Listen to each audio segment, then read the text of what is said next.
Hello and welcome to the Cutie Art Crusaders, episode 35 for February 26th, 2013. Welcome back, guys. I hope you enjoyed last week's special episode. I know we kind of dumped a bunch of special cool things on you at once, but I hope you guys enjoyed it. But enough about the past. Let's stick in the present. My name is Rainbow Plasma, and today I'm joined by...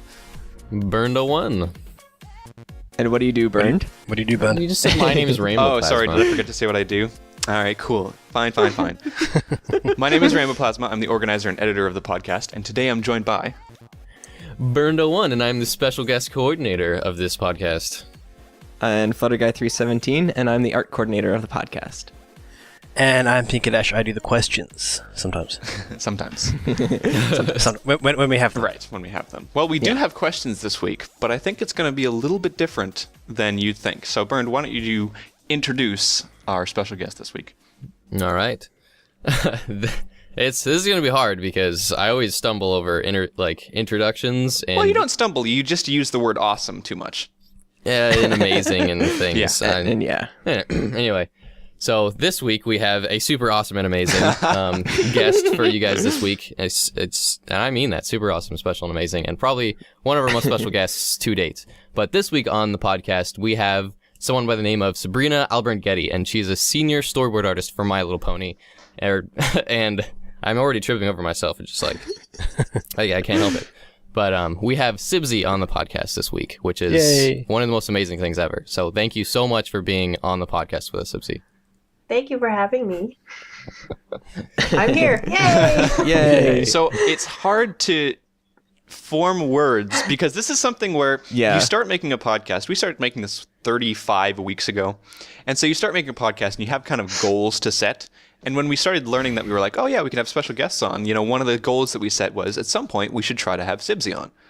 And it's kind of like we've hit it now and it's like, what do we do? What do we do? Where do we go from here? We're kind of frozen right here. Deer in the headlights, yeah. Didn't It's think like a we'd dog reach chasing a kinda cat. how What's he I got to do to feel. get... Yeah, right.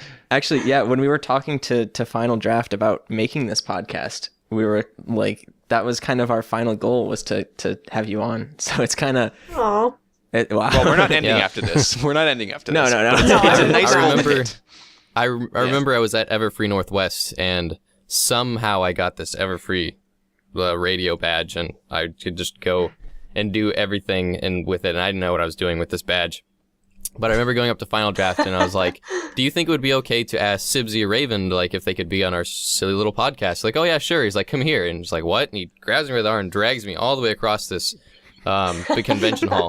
And you and Raven are sitting right there next to the cameras. And I'm like, oh my God, it's Sibsy and Raven.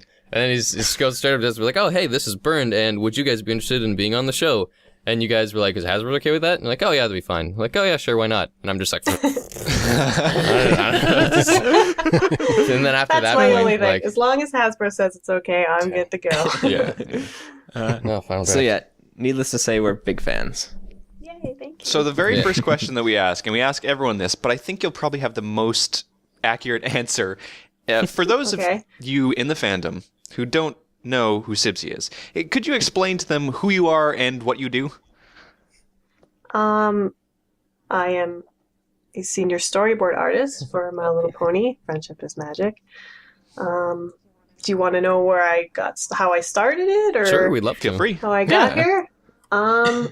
Well, it happened way back when Lauren came around and had this idea for the show, and I just happened to be working at Studio B.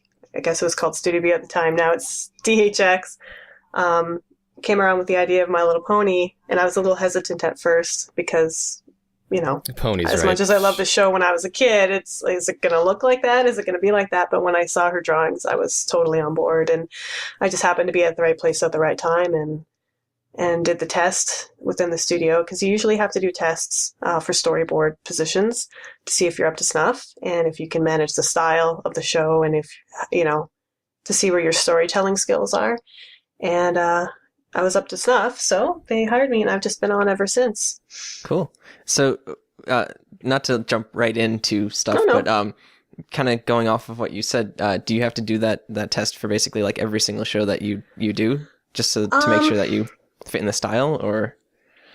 A lot of the times you do. I think once you've established yourself at a certain studio for a while, like I've been at Studio DHX for 4 or 5 years now, I think. They kind of get to know you. They get to know your work habits. They get to know your style. And most of the time they can tell if you'll be suited for a show or not. So sometimes you get lucky and you don't have to bother with tests as the years go on.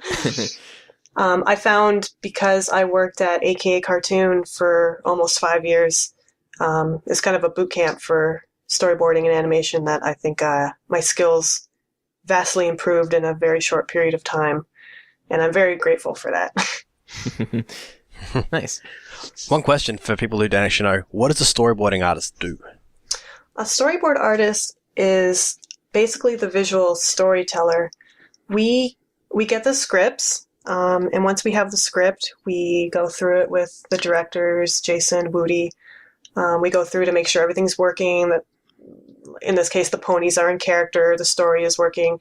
Because sometimes, as great as the writing is, sometimes things aren't clear, or, we need to put in some more visual gags just to make it, sometimes it needs to be a little funnier, punch it up a little bit. And with Pony, we split episodes with 2 people. So we have a partner. Last season I was working with Dave, and we split the script in half. The scripts are about 40 pages for a 22-minute. Wow. And we try not to split scripts on Ponies straight down the middle. We like to kind of, I'll take a little bit of the beginning and my partner will take a little bit in the middle, and just so it doesn't feel like such a big jump when you're watching an episode with different styles, because everyone has a different style of storyboarding with different shots and stuff. So it's got a nicer flow when you kind of work together more. So we take the script and we split it up, and we basically just start thumbnailing. We read what is on the paper and try and translate it visually as best we can on paper.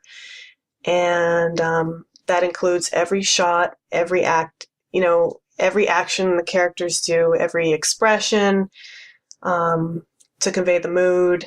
Hopefully we do it well. We like to think you do. We try in the time that we've got, in the very short time that we have. I like to thumbnail.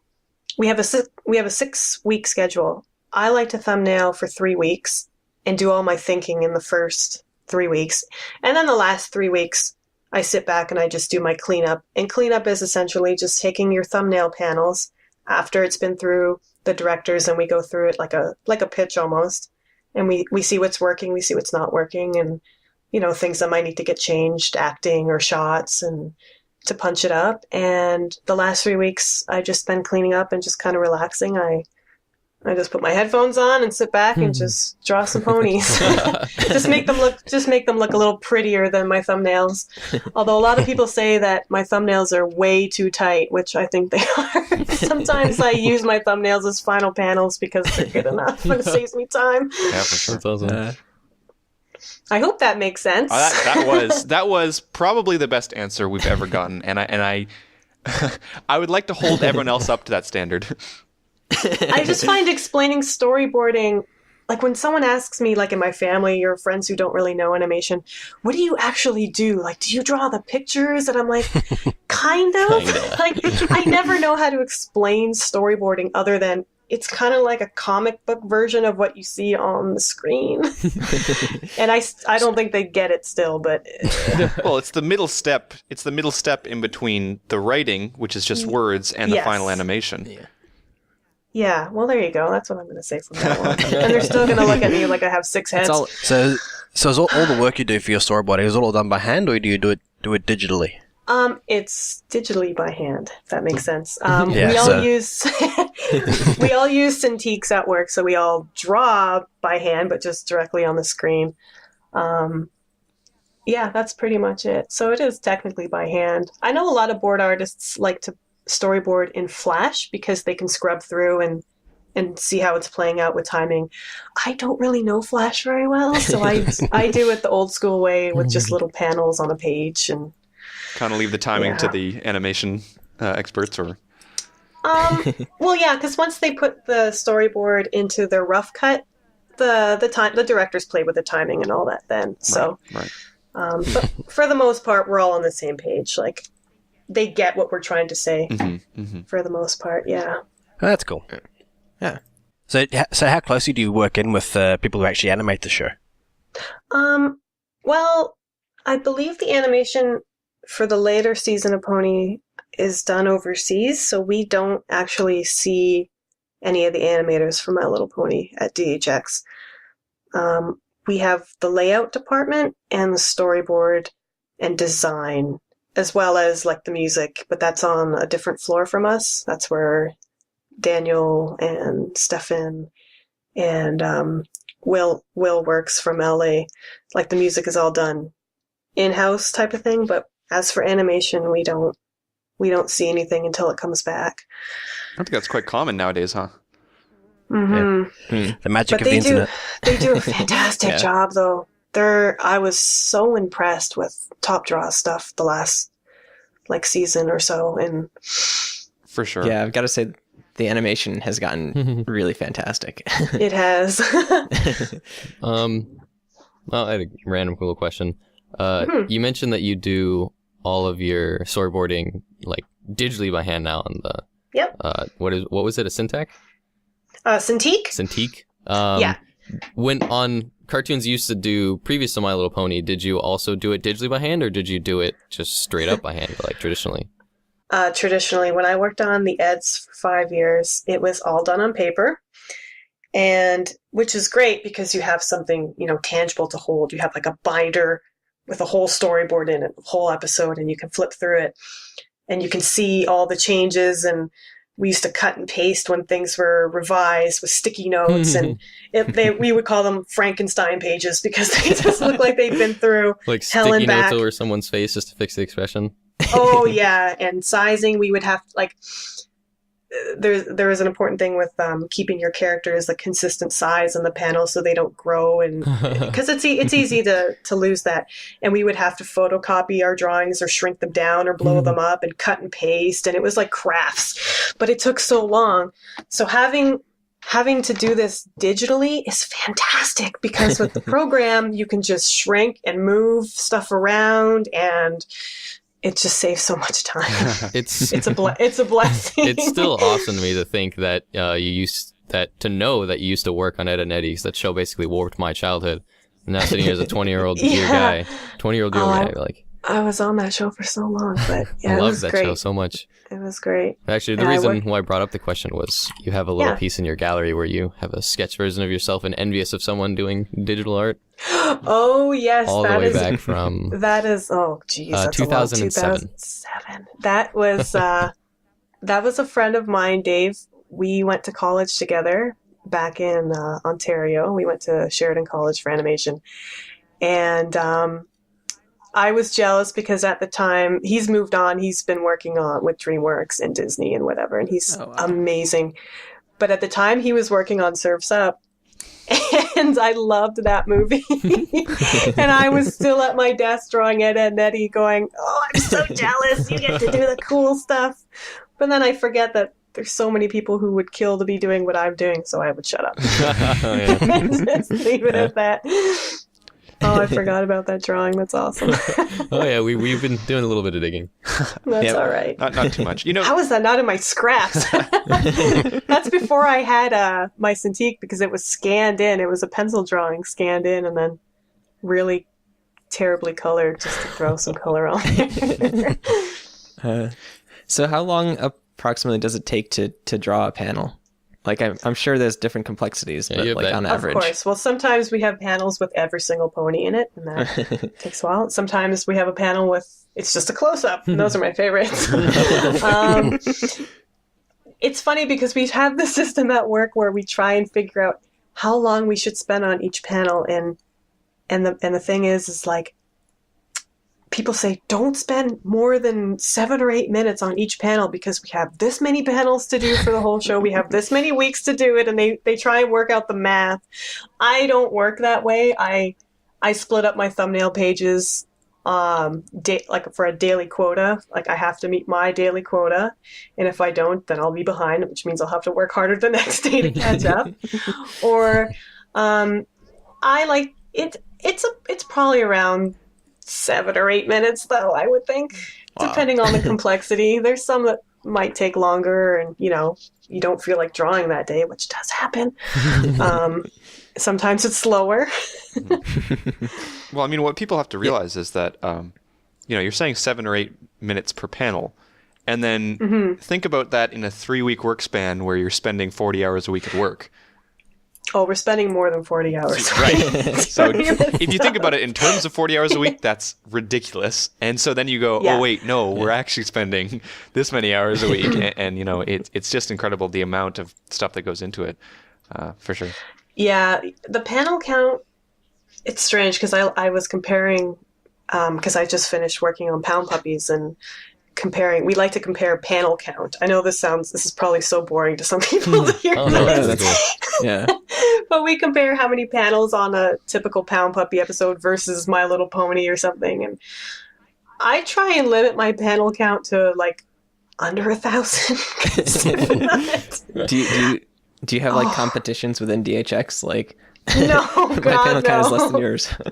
Sometimes I feel good when my panel count is less because I'm like, I got to do less work and it's in the same time and I finished. It just depends on how much I find how many, because when you storyboard, you could really, as we say, panel things out, which means if there's a long line of dialogue, you can either do 1 or 2 drawings for it, or you can do 5 or 6, depending on how much acting you want during that line of dialogue. But so if someone is really paneling stuff out, I know a few coworkers, I won't mention them by name, but they do know who they are, have a tendency to pretty much key animate everything in storyboards.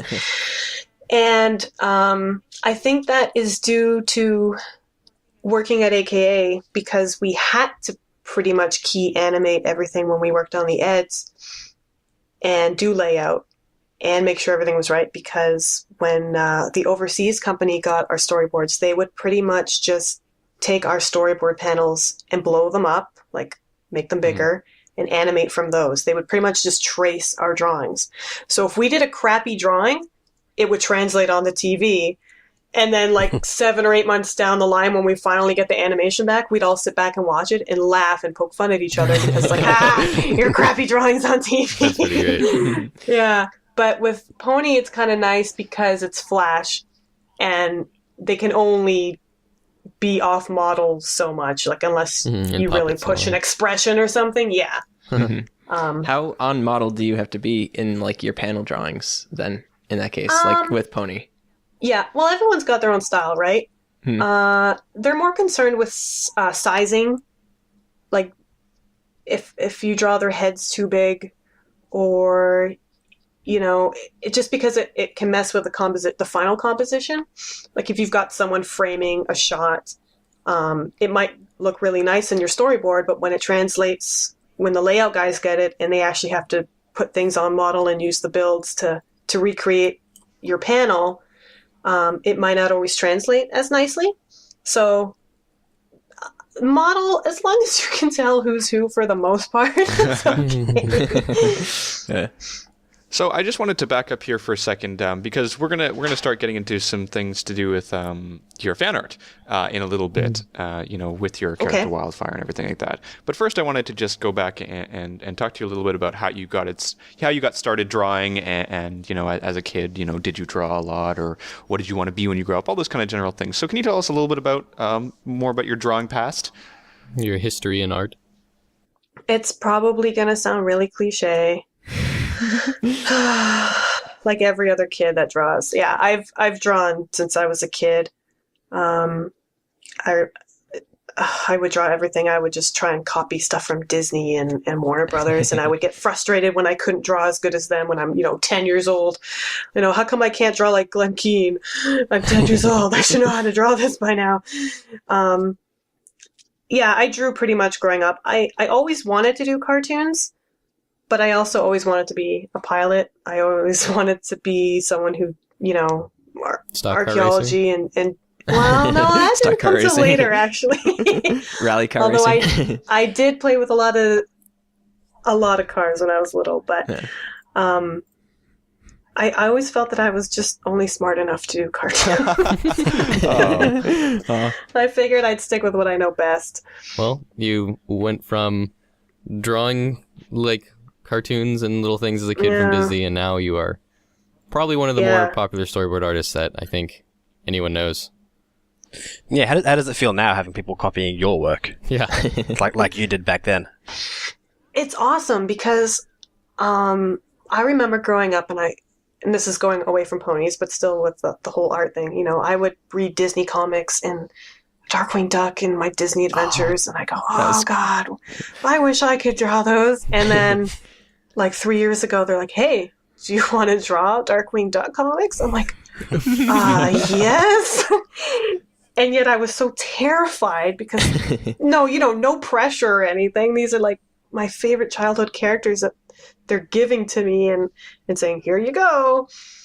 And dream comes true. Like, honestly, I look at my stack of comics and the covers and stuff I did, and I think, holy cow, like, I never would have thought.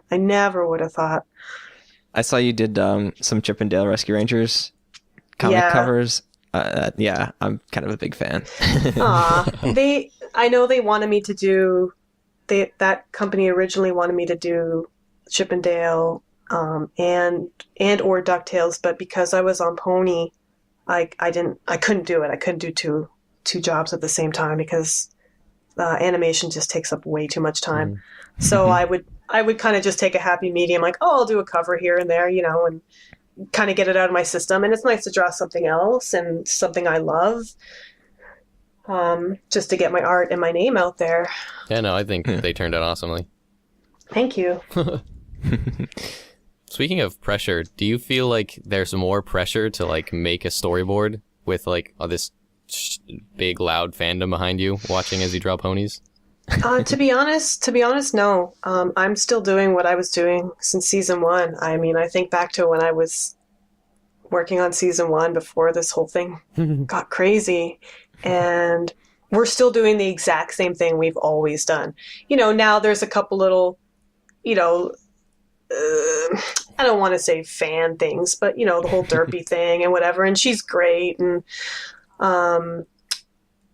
but it that kind of stuff does not affect what we do on the day-to-day.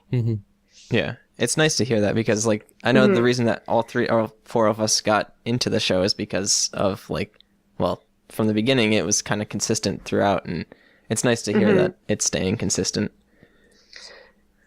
Yeah, I mean, you can't please everyone. Yeah. We're basically, we do it to please ourselves and to do the best job we can do with what we're given, and we just want to make it funny and enjoyable, and I think for the most part it's coming off that way. Yeah, well, at least for sure. Us 4 think that you've done an awesome job at that. Yeah, definitely. Well, again, you can't please everybody. Yeah, well, that's life, Everybody has to see that at some point. I know. Hey, you know what? It's funny because when I worked on the Darkwing Duck comic, for example, there was a lot of drama revolving around that as well. Like it's in every fandom. People were complaining about the writing in it. People were complaining about this and that, and it's going to happen. And you just got to keep pushing forward and doing what you've always done and just enjoy it. Because if you're bringing a smile to someone's face, then that's all that matters. Yeah, I wrote a journal actually a little while back. Mentioning because I knew there were some people who were complaining, and there was a huge. I think it was just in my own personal circle. There was a bunch of people who didn't. I think they didn't like an episode, and they went on to make these big journals. And I made one in response, not saying that they're wrong, but just saying it's too bad because the reason why a lot of people started watching a show like My Little Pony is because it had that kind of magic that takes hold of you. And it was something that you really enjoyed, and you sat down regardless of how much you thought it was weird or thought that it was unnatural, but like a bunch of people thought of. And I just thought it's too bad that magic is kind of lost on some people. And I hope they find it again, because right now I'm still in that area where I sit down and I watch an episode and I still have that magic feeling, and I still think it's really great, and I have all these positive feelings toward it. So. Friendship is magic. Friendship is magic. That makes me happy to hear. Because, as a kid, I've had this discussion with coworkers and stuff at lunches and stuff. And, when I was a kid and the newest episode of whatever I was watching came up, there was no internet. There was no, spoilers. It was just, the new blah, blah, blah is on today. I'm going to watch it. Some days it's good. Some days it's not so good. I mean, they're not all winners. There's episodes of Pony. I'm like, I don't really care for that episode, but I don't feel the need to have to go on and express my, because maybe that's just not the way I grew up. Yeah. Everything's so connected nowadays. It's cool, but it's kind of like, okay, it's a little overwhelming as well. Yeah. There's upsides and downsides to that, because I think a huge upside is that I don't think this fandom would exist without the internet. But you also get a lot of vocal people who now have that arena to be very vocal negatively as well. Oh yeah. Yeah, for sure. A fandom based off an internet culture is a double-edged sword, but nothing is perfect. Yeah, this is the first time I've ever experienced it, so it's new for me. Well, welcome.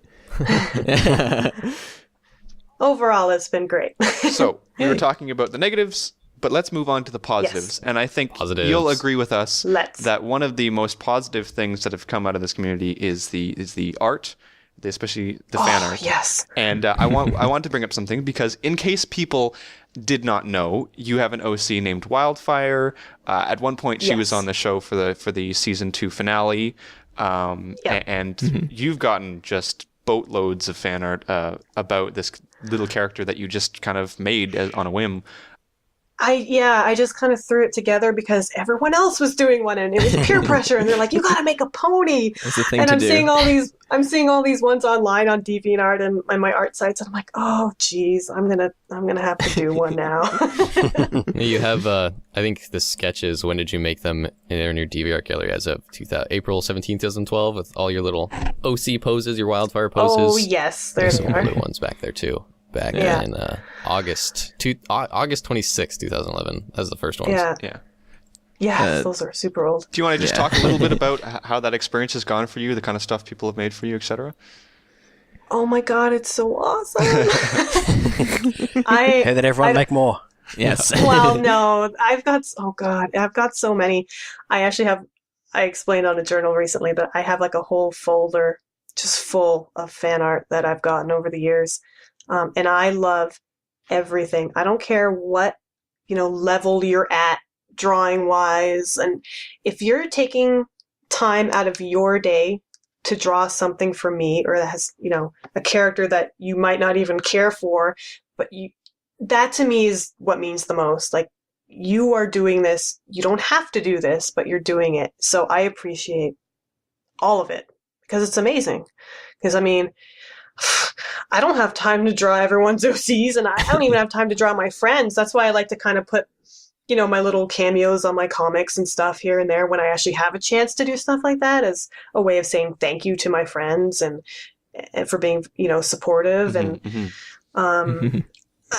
I don't know. I love it. And it's not to sound, of course I love it. It's all about me, because it has nothing to do with that. It's because these people are making an effort to do something and spending time.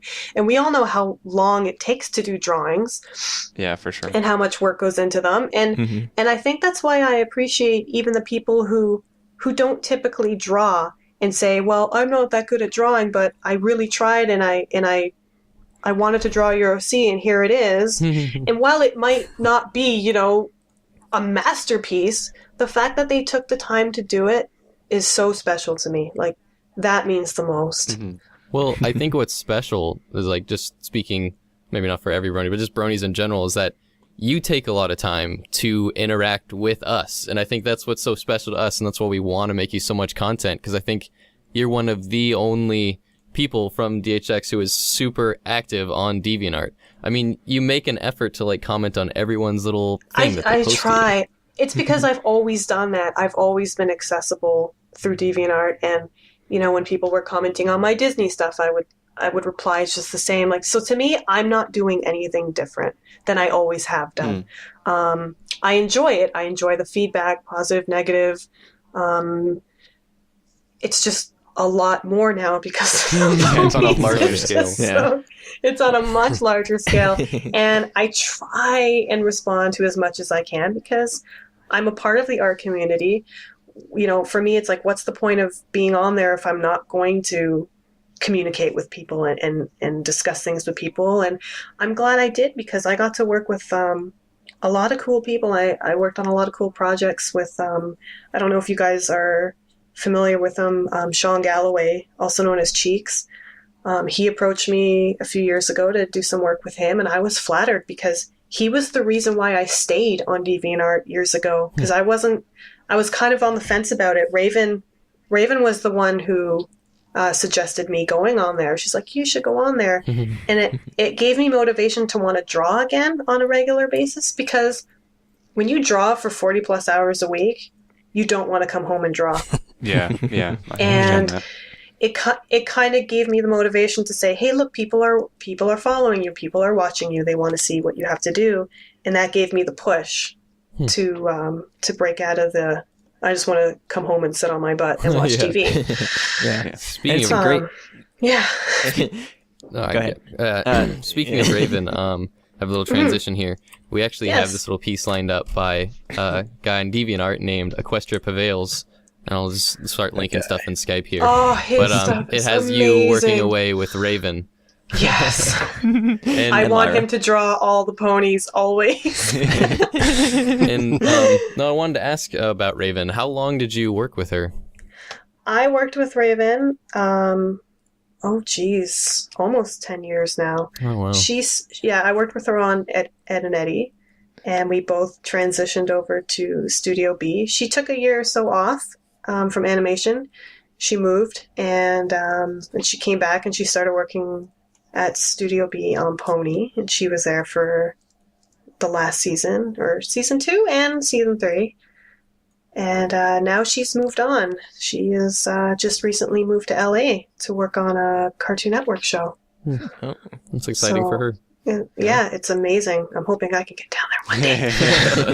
Someday.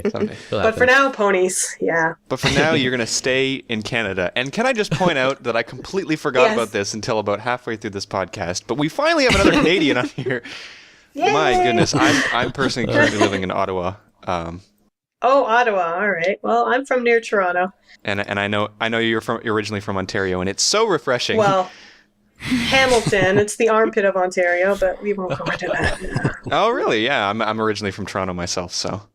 Oh, well, then I'm going to say Stony Creek, because nobody knows Stony Creek, but everyone knows Hamilton. It's true. Anyways, I didn't want to derail there, but you guys need to give me this. You all, whenever I say A, you guys kill me. Now we've got another Canadian. Yep. Every now and then he lets an A or a boot slip, and we give him. I never say a boot. Yeah. That's a myth. You do. I've showed like one episode we've recorded to like one of my friends, and he's like, "Is Rune Plasma Canadian?" I was like, "Oh, is it that obvious?" I'm Canadian and proud. Anyways. Yeah. Nice. Anyways. Well, I'm Canadian Italian and proud, but yes. Most of the time it doesn't show for him, but yeah. Anyways, I didn't mean to derail there, but I think that's well, fantastic. To rerail, I guess we're still on the subject of Sibsy. We also have another piece. You want to talk about it, Florga? All right. Oh, well, I have another piece, but we can talk about this one. Yeah. Well, anyway, there's just so much fan art. Yeah, right. We the piece I just linked is a piece by Willis 96. Willis 96. Willis 96. Yes. Yeah. I mean, it's a little piece of the both of you. It's funny, the tables have turned. Usually Wildfire's grumpy. I don't know why Wildfire is so grumpy. I'm really not that well, it's grumpy like in I real think in life. some of the sketches, it's like a lot of the poses and faces are just like super unenthused. It's totally my fault. Because you're just I mean, she's happy in this one. I like to complain a lot. Maybe that's why I draw her as grumpy all the time. But in general, I think I'm pretty easygoing. And it's so funny. I have so many people approach me after meeting me at cons. They're like, "Why is Wildfire so pissed off all the time? You're so nice in real life." I'm like, "I don't know. It's like my alter persona. Outlet. I don't know. It's hilarious." That is a great drawing, though. I love both your OCs. They're so cute together. Yeah. Oh, Raven's big curly hair, yeah. I love her eyebrows. That's my favorite part about her OC. She Because she has always eyebrows. glorifies them. And when she draws her own OC, they're always like coming off of her face. Yeah, very cartoony. Okay. But you were saying? So I have this piece, All right. which kind of gets us on the subject of ducks. Oh gosh, It's an absolutely she's amazing. adorable piece. I know that duck face she's making. Oh my god! That's by It's like her eyes are gonna Animidos, pop out of used to her be head Spirito. too. Yeah. Yeah, it's by the person that we had Yeah. on. Previous guest of our show, actually. Yeah, she was on, like 30 weeks ago. One of our first shows we had. She is amazing. She was. Isn't she? She was quite the guest to have on. Let me just say that. Mm-hmm. I commissioned her a while back to do a piece about me and a certain some pony. It hasn't been posted because I don't want to rustle feathers, but she did an amazing job, and it was worth every penny. That's it's awesome. like Disney. She's like Disney. Absolutely. Yeah. Like, yeah. is. Seeing her stuff just makes me want to go watch all my Disney cartoons again. I remember when we had her on the show, that was one of the things she said is her biggest inspiration is just Disney. Yeah. Yeah. Well, that's why Children of the Night's going to be so professional because it's Yeah, amazing so inspiration for that, you know? It's beautiful. Mm-hmm. She loves the golden ratio too. And Yeah. see, this is the kind of stuff, like, these are the type of artists and that make the fandom, like, just so cool to me, because there's so many awesome artists out there that inspire me, that make me go, oh, shut up and just draw good and just keep doing it, because they're doing it and they're amazing and they inspire me. I find a lot of artists I've worked with in the past, it's kind of funny, whenever they see an artist that, you know, is quote-unquote better than them or more skilled at one thing than another, they get angry about it. And I don't get it. I'm like, why are you angry? Why are you jealous? When I see art like this, or, you know, that inspires me. Like, I take that and go and try and learn from it. I don't want to just pass it off as like, oh, she's better than me. I'm never going to be that good and whatever. I try and look at it in a positive way. And I wish other people would do that too. And other artists who are still developing their skills, to not get discouraged by people who are quote unquote better than them, but to be inspired, because that's how it should be. Art is there to inspire and I don't know. Maybe it's just me being lame, but No, I think it's I'm a sure- natural. no. I think it's a natural thing for people to do. But I think after a certain point, like you're saying, you know, you've been doing this for so many years. At a certain point, doesn't everybody, or at least everyone should, hit a point where they switch over to your attitude? So it's a little bit weird I seeing hope so. seeing people who would be as experienced as you still thinking that way. oh, we're all our worst critics, right? For sure. Yeah. Like, you work with people, and us animators are so dramatic and so sensitive, and, you know, we're all like that. But it's great to be surrounded by great artists in a studio, because it makes you keep your game up a little bit, you know? Yeah. Yeah, I'd imagine like you being surrounded by all of the other storyboard artists and stuff like that makes you stay on top of your game and kind of pushes you a little bit. Yeah, like one of my partners, you know, is really good at action sequences. I'm not super good at action sequences, but working with him, you know, I can see what he's done and learn from him. So the next time I have to do an action sequence, I'll just think back, okay, what did he do? And approach it maybe the way they did and just learn from it. So it's nice to have that collaboration. Yeah, definitely. And that's a note to anyone who's watching, like, you know, try and get involved in a collab, because you can always learn from someone else. Yeah, Or- and if you're planning on working in animation, get used to it, because it's not just yours. Yeah. Everybody has a part in it, and never, you know, we call them like, don't fall in love with any of your babies, because you're going to kill some babies along the way. It's the way it goes. Most morbid phrase. It is, but it's kind of one of the standard terms in the industry. Killing babies. Oh man. Especially in the storyboarding and thumbnailing process, you know, don't do a really nice thumbnail or a really nice drawing, because it might get canned. Oh. Yeah. Don't put too much effort into it. Yeah, But exactly. you got to think about it Well- from the point of view where, you know, how much of this is actually going in compared to what's being changed, or, you know. Yes, for sure. About how many storyboard panels are like redone or canned per episode, or does it like vary? Oh, it varies. I find on ponies it's not too bad because the writing is pretty solid.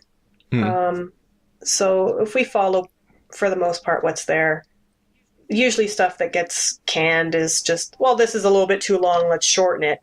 Or let's change the acting here. Maybe Spike shouldn't be sad, he should be happy or sarcastic, or it's usually just things like that.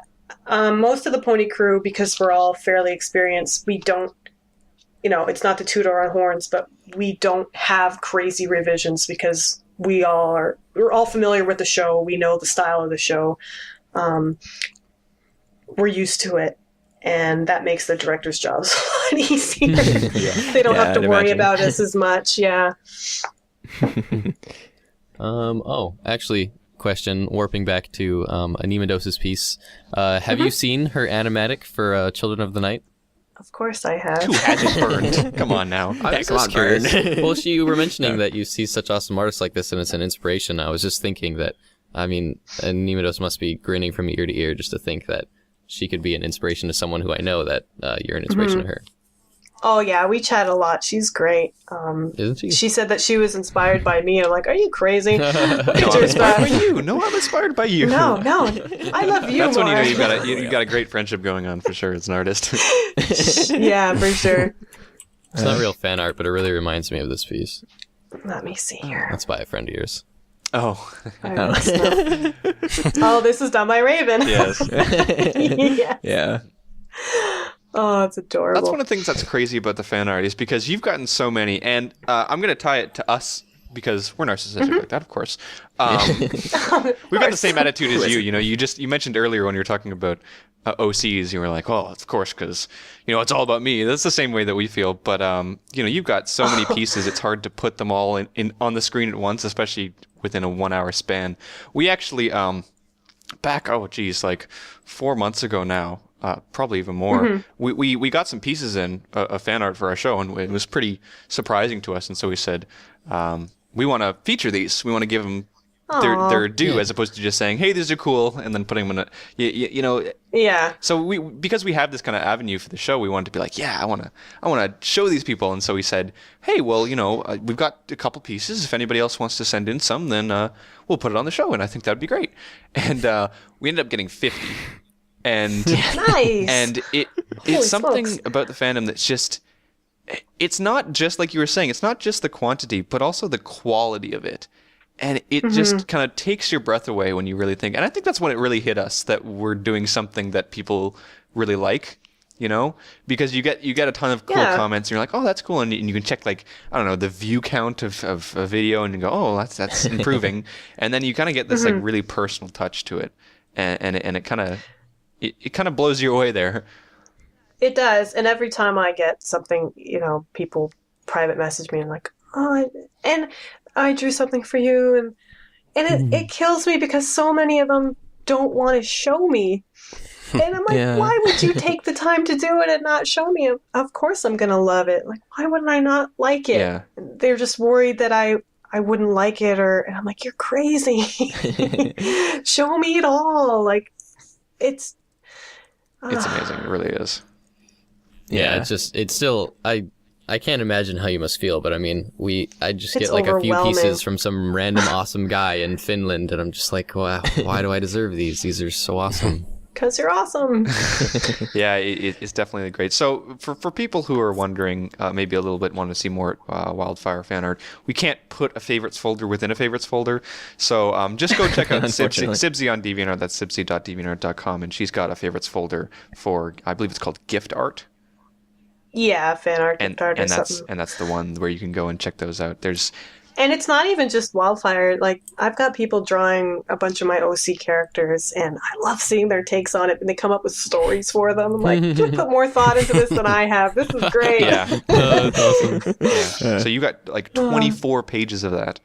So it's ridiculous. If you guys, I got a lot of them on my birthday last year, in all fairness. I was, holy cow, that day I woke up, and DeviantArt's like, you have over 1,500 messages. I was like, what?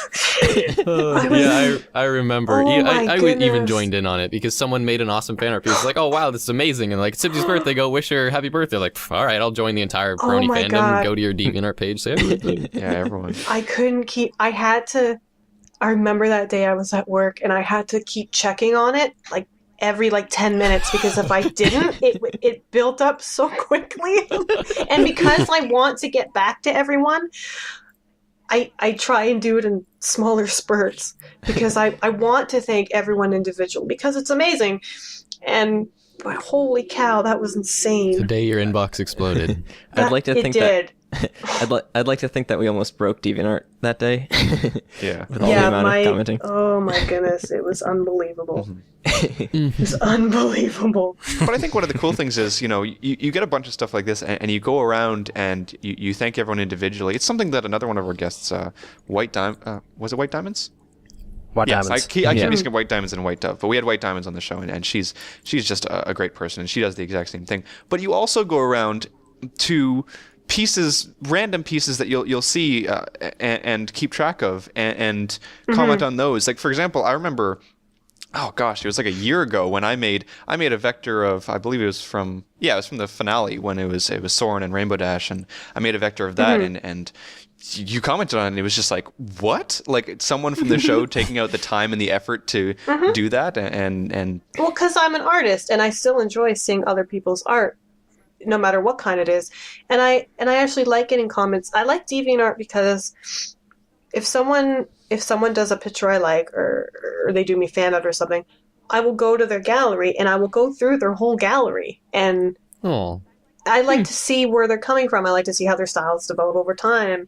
And that's the nice thing about DA is that you can kind of go from person to person to person and you see their favorites and then you can go, you find new artists that way. And I've commissioned a whole bunch of artists on DeviantArt to draw stuff for me because why not? They're amazing. And I would love to have a piece of their art and plushies and toys and stuff I can't do. yeah, no, it's definitely so cool just how DeviantArt is such a great place. DeviantArt gets a lot of it gets a lot of flack for I don't know. I don't even know anymore Don't they all, though? because my perspective on it, Stickler things. my perspective on it now is so focused on Pony that I don't see any negative side that people bring up or whatever. But in terms of I've even never layout, really heard about. I've never even really heard about too much negative stuff. Maybe because I've been on it for so long and I just kind of stay in my little corner of it, and it's like my page is the happy page. Yeah. Whatever's going on over there is fine. They can do whatever they want. yeah. Your recently uploaded cartoon version of you is very fitting. Whoa! Can't link that in the in the Oh thing. no. In the favorites folder. Yeah. It's the real me. Oh man. Oh, well, speaking of awesome artists and awesome styles, I just want to keep throwing pieces of fan art at you. But I'm a huge fan of this artist style. Oh, I wish we could get him on the show. Me too. I just love Me your OC too. there. Oh, I love the fuzzy ponies. Yeah, right. Yeah. Any artist that does any amount of fuzz, like we had an artist called Inohoshi on 2 weeks ago, I believe, and she just does the fuzziest, like almost. She hates it when we say this, but like almost like dog-like ponies, and they're adorable. Any fuzz, and you've got me hooked immediately. It's like instantly. Yeah, instantly, for sure. Instant Yeah. win. Yeah, the Trill's really Oh, yeah. awesome at using a little fuzziness. Yeah, this guy's stuff is amazing too. a I great didn't commission him artist. for that one, but I was going to, and then one day he just surprised me with that, and I was like, holy! And I was showing it to everyone at work. I'm Look like, at it. this and they're like, we don't care, Sabrina. It's your stupid pony. I'm like, but it's so good. It's cute. That's how we all feel. They're just jealous. Yeah. That's fine. I'll be at work sometimes. I work at a hobby shop, and I'll just be like, "Look, someone made more fan art on my pony." And like, "Who are you?" And they're like, "I work here. I'm a Shut You up, don't my even work pony." here, burned leaf. Burn your drunk go. Just walk into Starbucks. Bad luck. But I mean, it's not that they don't like it because it's not. I mean, they'll say that's a beautiful drawing, but the subject matter, I'm sure, is. They don't Well, appreciate there's it. also a personal level too, Nothing can really compare to, it can be a perfectly formed piece of art, but, one that's pretty good and it's yours, it's like, well, it's mine, There's something special. Yeah, This it's stick special. pony someone drew me. Yeah. It's fantastic. Yeah, like you were saying before with the whole, like, no matter what quality it is, it's the time and the effort that someone takes out to do that. Yeah. Because they didn't have to do it. Yeah, for sure. I never asked them to. Yeah, and I know, like you were saying before, that you get some people coming up to you and not wanting to show you the art because they don't think that it's good enough or whatnot. Yeah. And I think we have a good venue with this show, not to, brag about the show or anything like that. But I know we've kind of inspired some people who have been drawing but have been a little shy to kind of come out and put their That's art awesome. out there. That's what we want to do. We want people to go and try out the arts, Yeah. Yeah. Yeah, it's a great thing. It can be harsh sometimes, but if you love it, you won't care. That's kind of exactly what we're trying to bridge the gap here, because we're a show about 4 regular guys who technically aren't really super artistic. None of us have a huge background in art, but we want to show people that anyone can do it, and you put in the time and you put in the effort, and you can do it. Like, you can be the artist you want to be. Yeah. I'm a super artsy pony with my background of art appreciation level 1. Yeah. That's all right. One art course, and all of a sudden it goes to his head. I'm halfway through an art appreciation class, and I'm a professional artista. That's Spanish, by the way. Thank you, Bern. Thank you. Does anybody have any other pieces that they want to bring up really quickly before? I want to bring up this piece because More ducks. not more corollas? ducks. It's an animation, and it's by That's gonna be loud. Snap Too, AI. Yeah, I gotta close that now. Yeah. We all know what that is. We don't have to open it. It's by Snap It's one of AI, my favorite thing ever. Yep. who is a fan of our show and obviously MLP. This is fantastic. Yep. It's the Love funniest Snap-Eye. thing ever. He's a great guy. I If remember. only I could animate. Oh yeah, speaking of your birthday, that was a birthday gift, right? It was a birthday gift, yeah. Yep. I remember meeting him. I think it was at the last Everfree, and we were in the elevator together. And I didn't know it was him, but he had his laptop with him at the time, and he had a sticker with that image on it. And I pointed at it or something, and I had that really dumb, "Oh wait, it's you. Never mind." I felt like such an idiot. I'm like, "Oh, you like Wildfire, eh?" I'm like, and he's like, "Yeah, I'm the guy who did it." Stupid. Oh God. Felt like such a fool. It's hard to remember like names and no faces within the fandom, especially all the bronies. Especially no faces. Yeah. Especially. Yeah. And because there's so many of us. I remember. Yeah, they all know my face, but I don't know their face. Yeah, for sure. Especially because, everything it's kind of based around the internet, so anonymity and things like that. Must be Not me. awesome. People I'm come out up to you there. in conventions like, "You don't know me, but I love you." Well, if they say it like that, Bern, I've it had might nothing not be but so good great. experiences. Maybe I shouldn't do that next time. No, it's fine. Everyone I've met has been very pleasant. And again, are always surprised that I'm not as cranky as they think I'm going to be. I got you to sign a little pin of mine. It was a pin of your OC as a little filly. And Yep. I have it here, but I want to put it on something, but I don't want the Sharpie to wear off. It's like, I have this. It's like, I want Oh. Re-laminate the button. I could always send you another one. Yeah. I should get it laminated or something. Tried acrylic spray. It didn't go well. It's worth nothing. Just throw it away. Sentimental value. Come on now. Oh, okay. Well, maybe some real value. I don't know. Out of all your birthday gifts. Out of all your birthday gifts, though, that low flyer one is the one that stuck with me. I think it was That's because hilarious. of the song. And the bobbing. Bobbing was great. We're hitting the 55-minute mark here, so we got to wrap up soon. But I just wanted More to fan art. Yeah, I just wanted fan to give the opportunity to people. First of all, to you, Sibsy, if you wanted to bring up anything or talk about anything, but if not, then if anybody else wants to bring up any fan art that we could talk about for a couple minutes here.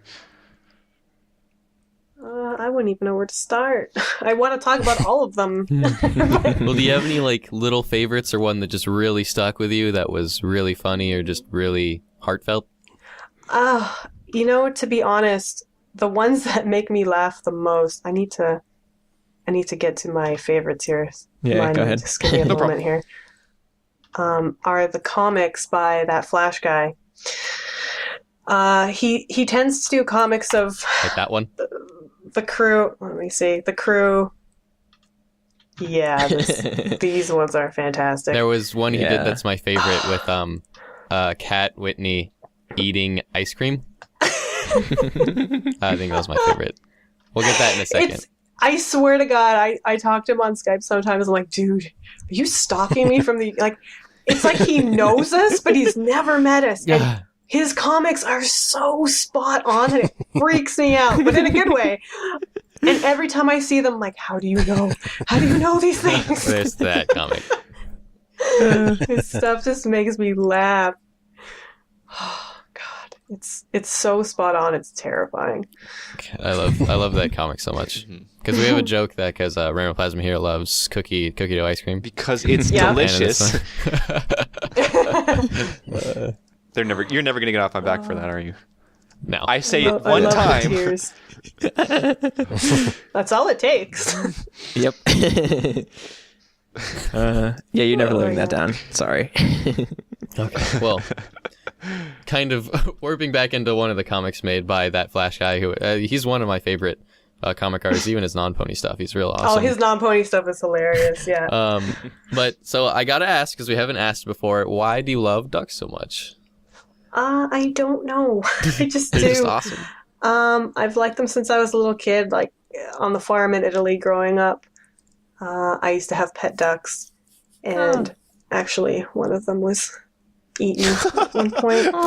See, not to derail again, but that's so unbelievably sad. Because I know. No, we actually have a pet duck here. His name's Lucky because we bought 4 ducks. And he was the only one who survived, so we called him Lucky. This is like the worst college story of all time. Why would you buy ducks? Because we live out on a farm area, and we have a lake. We have a little lake here. It's like a little pond. I would so it's perfect size for ducks. Anyway, Lucky is a mallard, and nice. He's been with us for a really long time, and my dad feeds him out of his hand. So my dad goes up and feeds Lucky like out of his hand now, and I am so jealous. You don't even know. As of last week, I'm smiling, but I am so jealous. No, Lucky is awesome, but as of last week, he got eaten. Why is this so depressing? How are we supposed to end a podcast on I'll eating never ducks? forget, but my dad came down in my room and like he is super serious, like about Lucky, and I was like, oh no. Did he get eaten by an animal? Like coyotes? Coyote, we're stopping this now. No, okay. But we have more fan art about okay, ducks. let's pick one more. Talking about it just helps heal. We gotta pick one more, like super happy one now. I got one right here because it's about Sibsy's favorite car. Which one is it's this? the one about. Oh, this one I got a Corolla.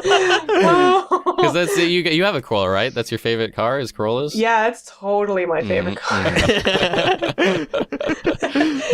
I love how many people ask me about the Corolla. People who just like, I guess, get into the fandom and like, what's with you and Corollas? I'm like, they're the bane of my existence.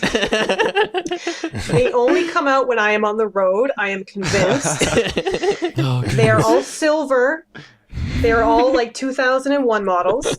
And they just, it's like they know I'm on the road and they just find a way to get in front of me and drive 30 under the speed limit and make me want to just, I'm not even going to say because this the curse of the Corolla. PG program. Yeah, it's only in BC though. Only in British Columbia. Maybe BC's got some sort of Corolla it's like deal the land going on. of the Corolla. I don't know why. I don't know where people would be without the Corolla in this province. Is the Corolla like the car of the province? Like is it the national? Me, it seems like it is. I think it's on the The flag. Corolla I'm not and the sure. Mazda 3. However, the Corolla is not a bad car. It's just the people behind the wheel of the Corolla. People who buy. It's like nothing against Corollas. It's the people who own Corollas. Yeah, Nothing against they're you. beige. You're wrong, and I hate you. They're just they're beige cars. So it is what it is. But I mean, they are my enemy in the wild, and yeah, everyone who knows me knows if something bad ever happens, like. I had a coworker who just got hit by a car the other day, and I'm like, I bet you it was a Corolla. And he's like, you know what? I think it was. I'm like, I guarantee it was. That's awesome. Like, Oh man. it's a terrible generalization. But in my experience, nothing but terrible Corollas. Forget them. I know that there was I can't for the life of me remember who made this, but there was that one animation that somebody did where you were, it was something to do with. I know it was you, and I believe it was Man of Pony in something. And our friend Rob, Rob and friends did that. Yeah. Yeah, I can't for the life of me remember like the link for that, but I just remember very vividly that kind of amazing animation that was done to do with that. Yeah, that was great. Yeah, so good. He actually recorded his track. I think I was visiting him at the time. I think it was at Christmas time he did it. And Mando did the voice for that. And it's funny because we tease him because he's like, you called me Sibsy, but it's technically Wildfire. They're the same thing. I'm like, it's kind of the same thing, whatever. Yeah. Technicality. Just you in pony form. Yeah. But that's what I mean, like, all this art and animation, like, it's crazy to me. It just makes me smile. Especially now with DA's new thing, what was it, the more like this? You know, you can literally go to something with your OC and spend about 8 hours just clicking more like this. Just down the rabbit hole. Yeah. Uh-huh.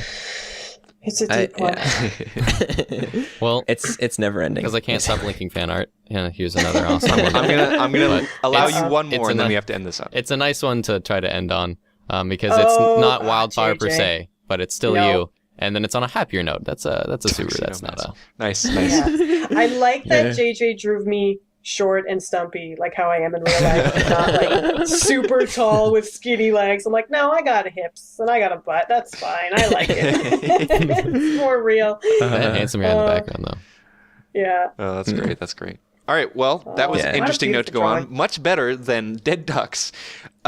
Yes, definitely. Thanks for Sorry, it bringing was up a relevant again. story. She even said it. She was like ducks and they got eaten, and I'm just like, no. oh. Anyway, man. so say Yeah, see, yeah. Sailor, My life. Sailor Sorry, Moon, so relevant. JJ, all of that junk. You know, I don't think It's all we've good. said this a lot on the podcast, but we never really want to end these interviews because we meet such great people and we have such a good time. But I don't think it's ever been as accurate as it is right now. It's unfortunate we have to end, but unfortunately we are getting down to the end of the podcast. So I would just like to personally thank you for coming on, and just personally thank you for all the work that you do, not only on the show but you know, being so involved with the Thank community. you.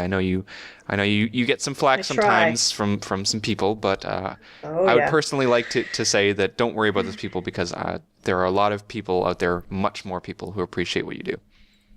There are, and it's amazing, and I Yeah. appreciate it. Well, Thank you. we actually have had something planned for this whole little episode. Uh-oh. And I'm going to bring it up, but we have a little surprise for you. Oh, did you finish it? Oh dear. Yeah, Yay. we did. Thingy was throwing it together as we were recording, but we built a little surprise for you. So there it is. Oh. And this is from us my to you. Goodness. That's adorable. We really appreciate you coming on the show with us and recording. It really means so much to us. No, thanks for it having does. me. I appreciate it that you guys even want to talk to me, because I just do what I do. No, like the fandom loves you. They really do. The That's DeviantArt awesome. bronies.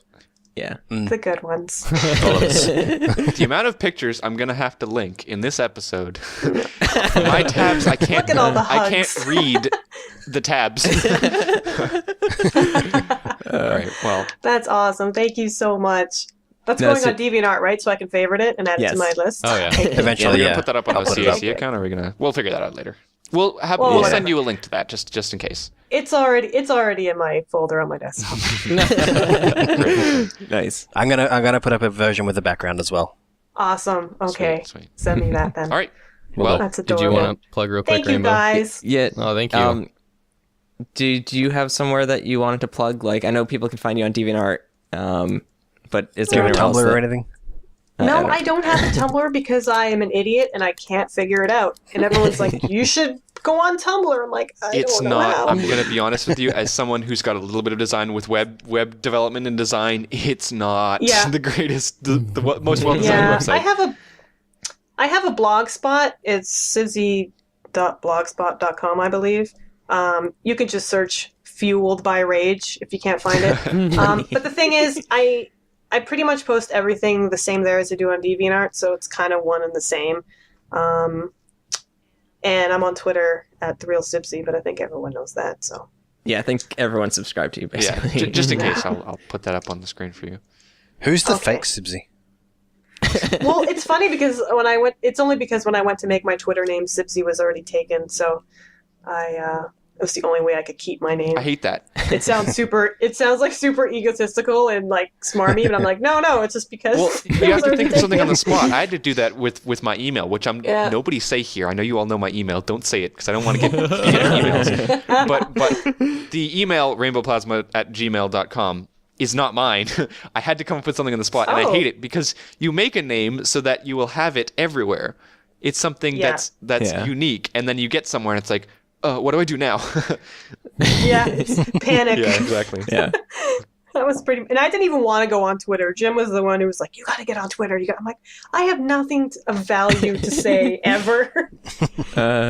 And yet now I can't get off of it. It's a terrible addiction. It is. For sure. And I know. Like Tara Strong's been trying to get all the VAs on there too, which is Tabitha's on there now too. yeah. Well, that was funny. Tara's a bit the Alrighty. grips of addiction, but I think she's fine. Oh Oh well. well, We all got our she's thing. having fun. Yeah. That's what matters. Yeah. All right. Well, unfortunately, I'm So, going to yeah. have to cut it off here because we are reaching over an hour now, and we want to make sure that we Oh my don't goodness. go too crazy. But thank you for coming on the show. Thank you for your work on the season. Thanks again. And all of Yeah, that thank junk you that so I just much. mentioned before. Yes, of Repeat course. Thank you so much, guys. Yeah. All right. So, Piggy Dash, you want to hit up our plugs then? I guess I can do that. Quick. Okay, so as you all know from every week, we have a DeviantArt account, which is cutieartcrusaders.deviantart.com. You can check out all of the stuff that we've featured on today's episode from Sibsy, also stuff that we can't feature that we just don't have time for. Just a whole lot of stuff. Just check the episode, the favorites folder. There's all sorts of different folders in there. Just go there, have fun, go nuts. We have an email account, which is cutieartcrusaders@gmail.com. If you have any questions for us to send in for any potential future guests or if it's just general episodes, just please let me know because I don't like making them up because they're horrible when I make them up. Yeah, even just like the stupid questions, like what was the one? What was your favorite ice cream? Or if you could be a tree, what would you be? I knew you'd keep bringing up the ice cream thing. Well, you mentioned it earlier. It was on the top of my head. Whatever. Yeah, so that's about it for us.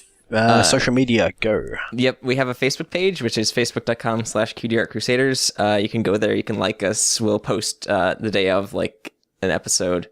And we'll also try and post like 15 minutes beforehand just to give you a nice reminder. And we have a Twitter account, which is @CutieArtCrusade. And there you can find the most up-to-the-minute information on how things are going. Yeah, for sure. Yep. And then, of course, you can always comment on the YouTube page. Like and favorite helps us out. Oh, Yep. yes. And one more thing, because we have our OC episode coming up soon, which means that you guys still have a little bit of a chance. I believe, yes. So the 26th to the 1st. So you have a couple days now. Remember, the deadline for that is March 1st. So send us in some cool pictures of your OCs, and we may or may not use them for our cool OC episodes. So you guys can send that into our email account, which is cutieartcrusaders@gmail.com, like Pinky Dash mentioned. Make sure you put OC in the title. There is a journal which basically outlines how you should submit and stuff. You're like right. that. That'll So be take in a look at It's that. the first link in the YouTube description. Check out DeviantArt page for that. That'll be in the YouTube video Yeah, description. very first. Yep. All right, well, that's everything for this week. I'd like to thank Sibsy for coming on again. It was a fantastic time. And I've got to say, I was feeling a little bit down coming into this, and my mood is so much better. So, thank you for cheering up my day. Thank you guys for watching, whether or not you're on the live stream or YouTube. We love you all the same. My name is Rainbow Plasma. I'm Burned01. I'm Flutterguy317. I'm Pinky Dash. And I guess I'm Sibsy. Sweet. And we'll see you guys next week. Bye. Bye. Bye.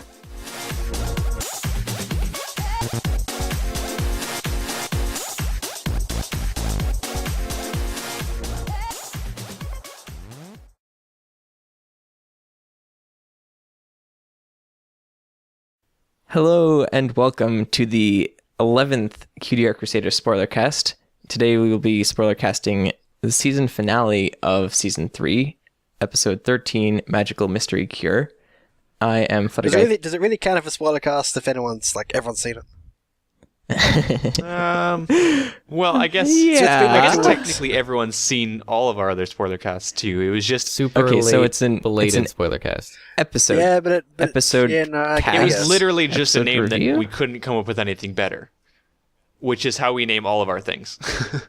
Yeah, before we go any It's farther. true. Yeah, before we kind of delve into the episode, I'm Flutterguy317, and today I am joined by... Burned01. The guy with the manly Picky voice. Dash. And I'm Rainbow Plasma. Picky Dash. All right, and on that note, so yeah, season finale of season 3. I thought this was a really good episode. I don't know, what did you guys think? Like initial reactions and whatnot. I go first? Yeah, go ahead. First. I liked it. Like watching through it, I really enjoyed it. It made me smile a lot, and I got a lot of feels from it, which was nice. Oh God, 'cause I that hadn't gotten that stupid for a while. feels thing again. Emotions. I like the feels. So many No, feels. I got feels from It's- it. No, it's emotions burned. You have emotions. You're human. You emotions, have feels. emotions. You're not a 15-year-old It's girl. against my masculine nature to say emotions. Yeah, but Plasma, he's male, so he has feels, not Oh my emotions. God. It's true. He has liquid pride. Yeah, right. There we go. Yeah, no, I thought it was really well done. I have to agree with you, Bernd. When I first saw it, I thought it was a little bit rushed, especially like towards the end there. Yeah. But I've seen it like 5 more times since then, and each time it just keeps getting better and better. Yeah, it was like a 1-episode musical to me, so it was kind of nice because like the season finales have always been really awesome because they've been like kind of short Disney films where they've actually had a plot and they've been stretched up between 2 episodes, and there's like a few songs like sprinkled in there that were really good. But in this one, like the whole episode was just like one big musical, and like the plot was laid out in the musical, and the plot was resolved in a musical, and it made it really cool. Made it unique, like something we haven't seen before. Yeah. Which I definitely liked. Kudos to Daniel Ingram and M.A. Larson for writing the songs. That was Yeah. fantastic. Yeah, for sure. job. I mean, Daniel Ingram was talking on Twitter about the fact that, it wasn't his decision to make a musical finale episode. And I think by now, the DHX has kind of said, they're kind of handcuffed, I guess, in terms of what they have to do. I don't think it takes, a rocket scientist to see that Alicorn Twilight was a creative decision made by another company, not quite DHX. Yeah. So yeah, The evil overlord. I think in general, like considering that these people were basically told, make a 22-minute Alicorn Twilight musical. I think that based on what they had, they did the best that they possibly I don't could. even know if they said the musical. I don't know, like what's. Yeah, no, Daniel Ingram came out on Twitter Daniel and said Ingram's. that. Oh, okay. Yeah, he tweeted something like that. I'll name the company Hasbro. Yeah. Basically came to them and said, "Hey, we need an episode with an Alicorn Twilight. Hey, we need 7 songs in an episode. Hey, let's make it a musical." Like, yeah, that was I don't think basically they said 7 Bravo, songs right? specifically, but I think they were I just don't- like, I we don't want to think do they a did, musical. yeah. That sounds cool. And he was just like, okay. No, they were quite. Yeah, no. Daniel Ingram said they were quite specific. Really? yeah, as to 7 Really? songs. Yep. Yeah. Interesting. And how long was the episode? In 26 minutes? 22 24 minutes? 22 minutes. Standard half an hour 22 show 22 with minutes, commercials. like a normal episode. Wow. Yeah. Yeah, no, that's why it was so jam-packed of awesome singing. Yeah. Yeah. That's pretty awesome. I have heard through Daniel Ingram's Twitter that there's extended versions of a lot of the songs, which is awesome. I have haven't heard that those too, yet. yes. I need I that. wish wanna that he hear would them. come out with them already Yeah. because I'd love to hear them. Oh, so they haven't come out with them? There's gonna be They like a have not special. come out with them. Yeah. Ooh, He's watch out for just that. announced that there are extended versions of some of the songs. Yeah. I guess I'm just kind of is tired of amazing hearing also. people be like, the general consensus is that it should have been a 2-parter. And I'm just kind of tired of hearing that because I feel like, we've heard enough out of people to be like, they were told to do this. They didn't say like, nah, we should just make it 22 minutes. Pfft. Like they probably were sitting there going the same thing. Like, damn, I wish we had more time with this. Like, how are we going to put this into 22 Yeah. minutes? And they Yeah. did their best. And I thought they did an awesome job. And it was cool because it wasn't something that's been jammed all into one episode before, which made it kind of cool because it changed the entire flavor of those 22 minutes you sit down and watch the show, Yeah. Well, I've seen some people like review the episode, and I guess the inclusion of songs really helps with the whole timing yeah. and pacing of the episode, Uh-huh. because it was basically, instead of having action and talking and dialogue and stuff like that, you have a song which kind of moves things at the correct pace and kind of makes it seem like it's longer than it actually is, which I had no idea, but that's kind of cool. Yeah, absolutely. Yeah, that was cool. That's what songs are really good about. It's a good way to get a lot of information out without, or even like scene changes, very quick scene changes. Which is exactly what you saw in this episode with the 2 main 6 songs, quote unquote. it was Twilight going around to 5 different people and learning all of their stories and then fixing all of their stories. You know, doing that individually would be very difficult to do. And so it's almost as if it was like a blessing to get this musical, because as much work as it was, I think if we only had like one song, it would seem way more rushed. Yeah. Mm-hmm. Yeah, actually, I didn't even think of that, but when Twilight goes around and sees that everyone's cutie marks are switched and stuff, it's all done through the song. Yeah, it's very quick, but it's appropriate because it's a song. Which is also my favorite song. Yeah. I'm kind of partial to I've Got to Find a Way, the Twilight solo song. I've been flipping between the It two all seemed different like- The Cutie ones. Mark was my favorite one. It all seemed like one big song to me, but if I had to pick a favorite, it would be the very end credit song when like Twilight flies across the screen. It's like it's all going to be fine. Life in Equestria. I had such a big is grin on my a face. continuation of the first song in the Yeah. episode. I Yeah. had such a big grin on my face It's, after that. There was Morning what's Morning the in word? Ponyville. There's a word for it, but I can't remember the word. Yeah, there is a word for it, but there was Morning in Ponyville, and then there was the very similar, almost like it was a different verse, Life in Equestria. Yeah, it's Yeah. reprise, Yes, is it? That's Yep, what the yep. word is. Reprise. Technically, they're different songs, but Well, different titles, but, But it's almost the same lyrics and it's the same tune. Mm-hmm. again, I'll take a reprise because I kind of wanted to hear more of Morning in Ponyville as well. I wanted to hear more of all of them, but that one got cut short, obviously. So Yeah, by Rarity. Thanks, Because we heard Rarity. each one of the main 6 sing, right? in this episode, we've heard them all sing I'm before. just like I'm trying to recall. I just Yes. mean like in this episode, each one of them had a part. And it was, Once again, proving Yeah. that those who do not sing very often have fantastic singing voices and should sing more often. I wonder if it was them singing. There was no Spike song. I don't care. Yeah, that's true. Spike That's didn't have fine. a song. Oh, Good. who do you hate Spike so much? Spike's He had 2 episodes. Like, Maybe if one of those episodes got cut, we could have had a 2-part. Oh, sorry. Anyways, oh my god. but yeah, we saw each one of the main 6 sing in both of those songs. And I don't know. It's just, again, this is like complete bias, but hearing Ashley Ball, is it Ashley Ball, right? Okay, I just want to make sure I got the pronunciation right. Ashley Ball sing both Rainbow Dash's and Applejack's parts is just, she's a natural singer. That's what she does. And so to have her not only do the voice talent, but then be able to kind of use her vocal talents like that.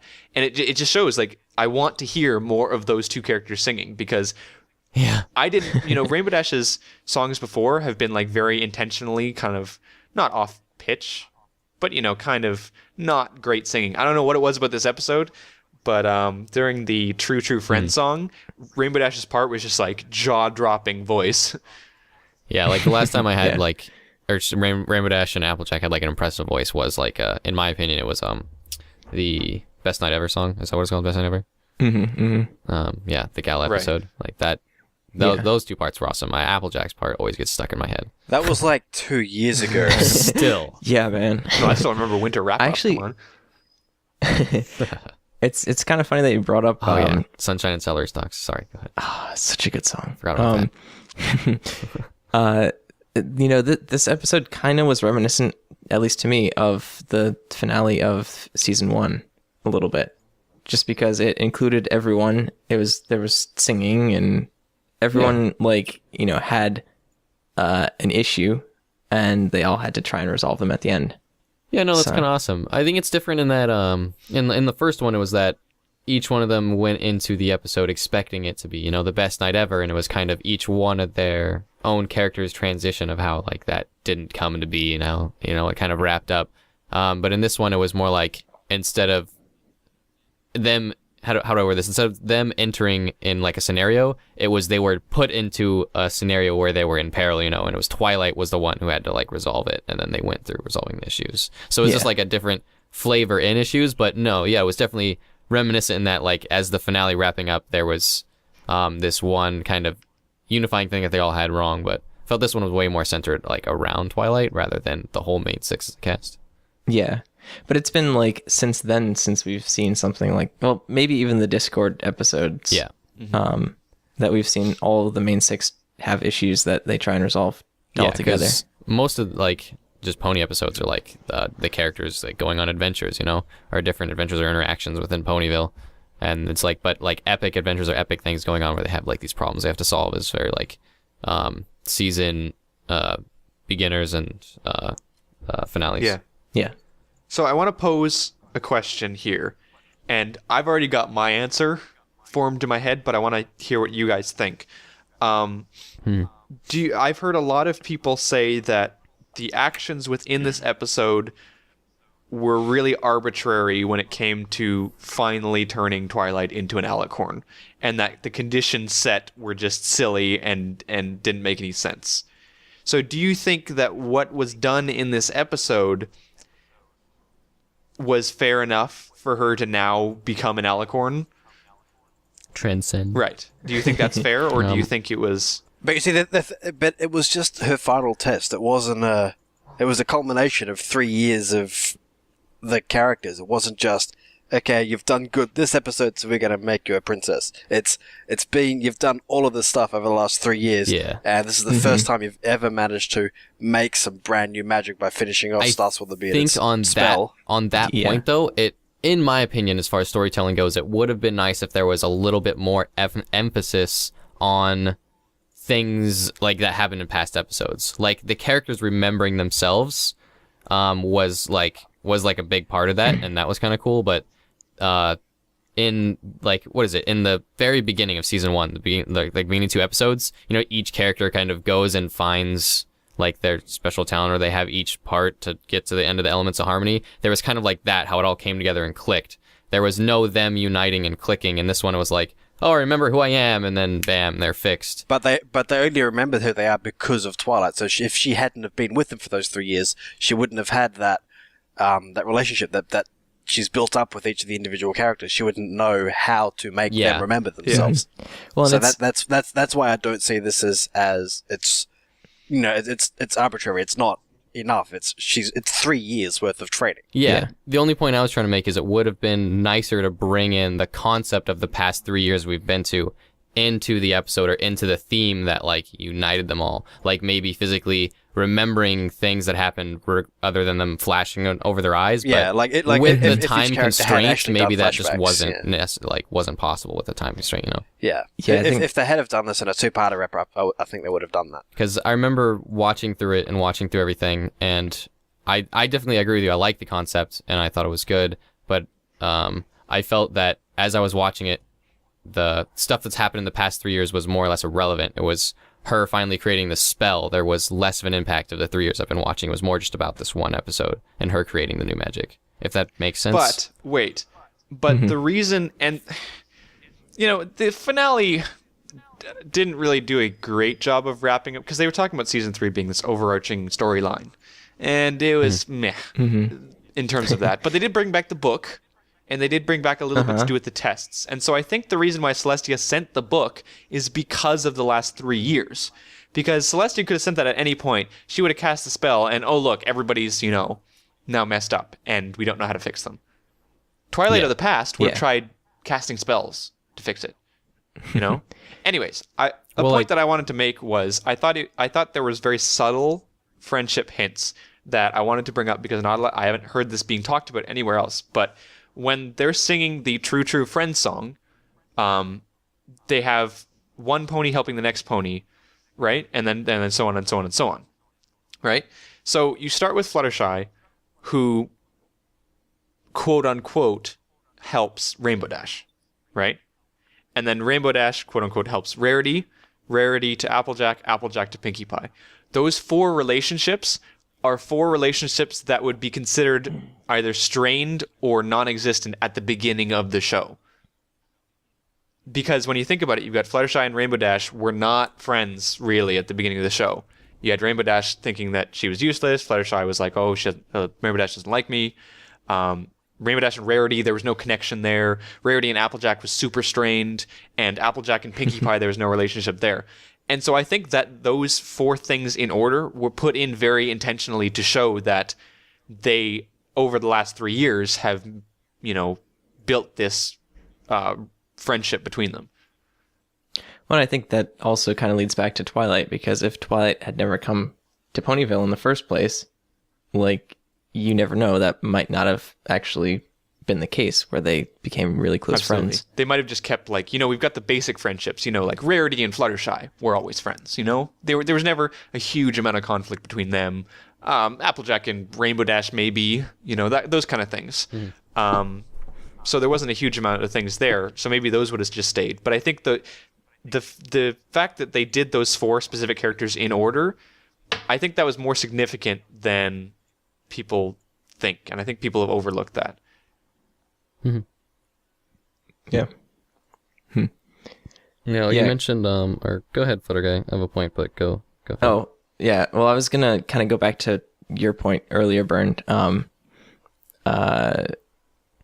With how they like were constrained on time and couldn't show, like, I'm guessing that if they had more time after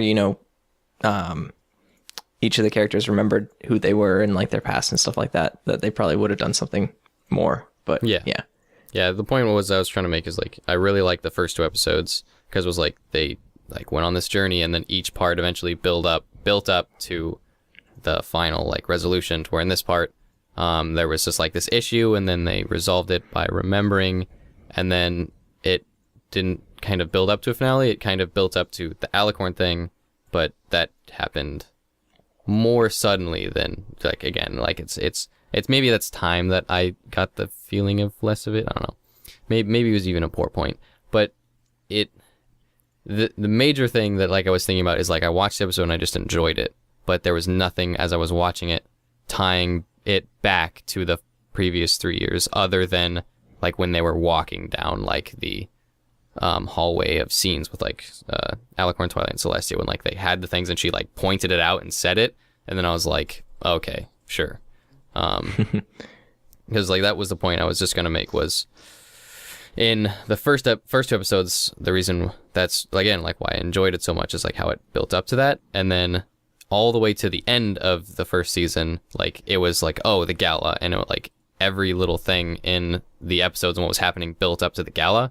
And this one, they had very subtle hints, and maybe I just don't get subtle hints or I don't enjoy them, but I thought feel it would have been nicer to like kind of wrap in those points and make them more important, like sending the book and this importance, and like having like this book is going to be like a huge importance to you. I don't remember, did they say that in any of the episodes, where like this book is going to be amazingly important? I think a lot of that was burnt, and I think you're absolutely right that the way that they handle it in the first 2 episodes of the series was very out there and very like not telling the audience but showing the audience in a visual way. And I think you're absolutely right that it would have been better if there was more of that showing in a visual way, as opposed to, just like, oh, by the way, like, look, 3 years, right?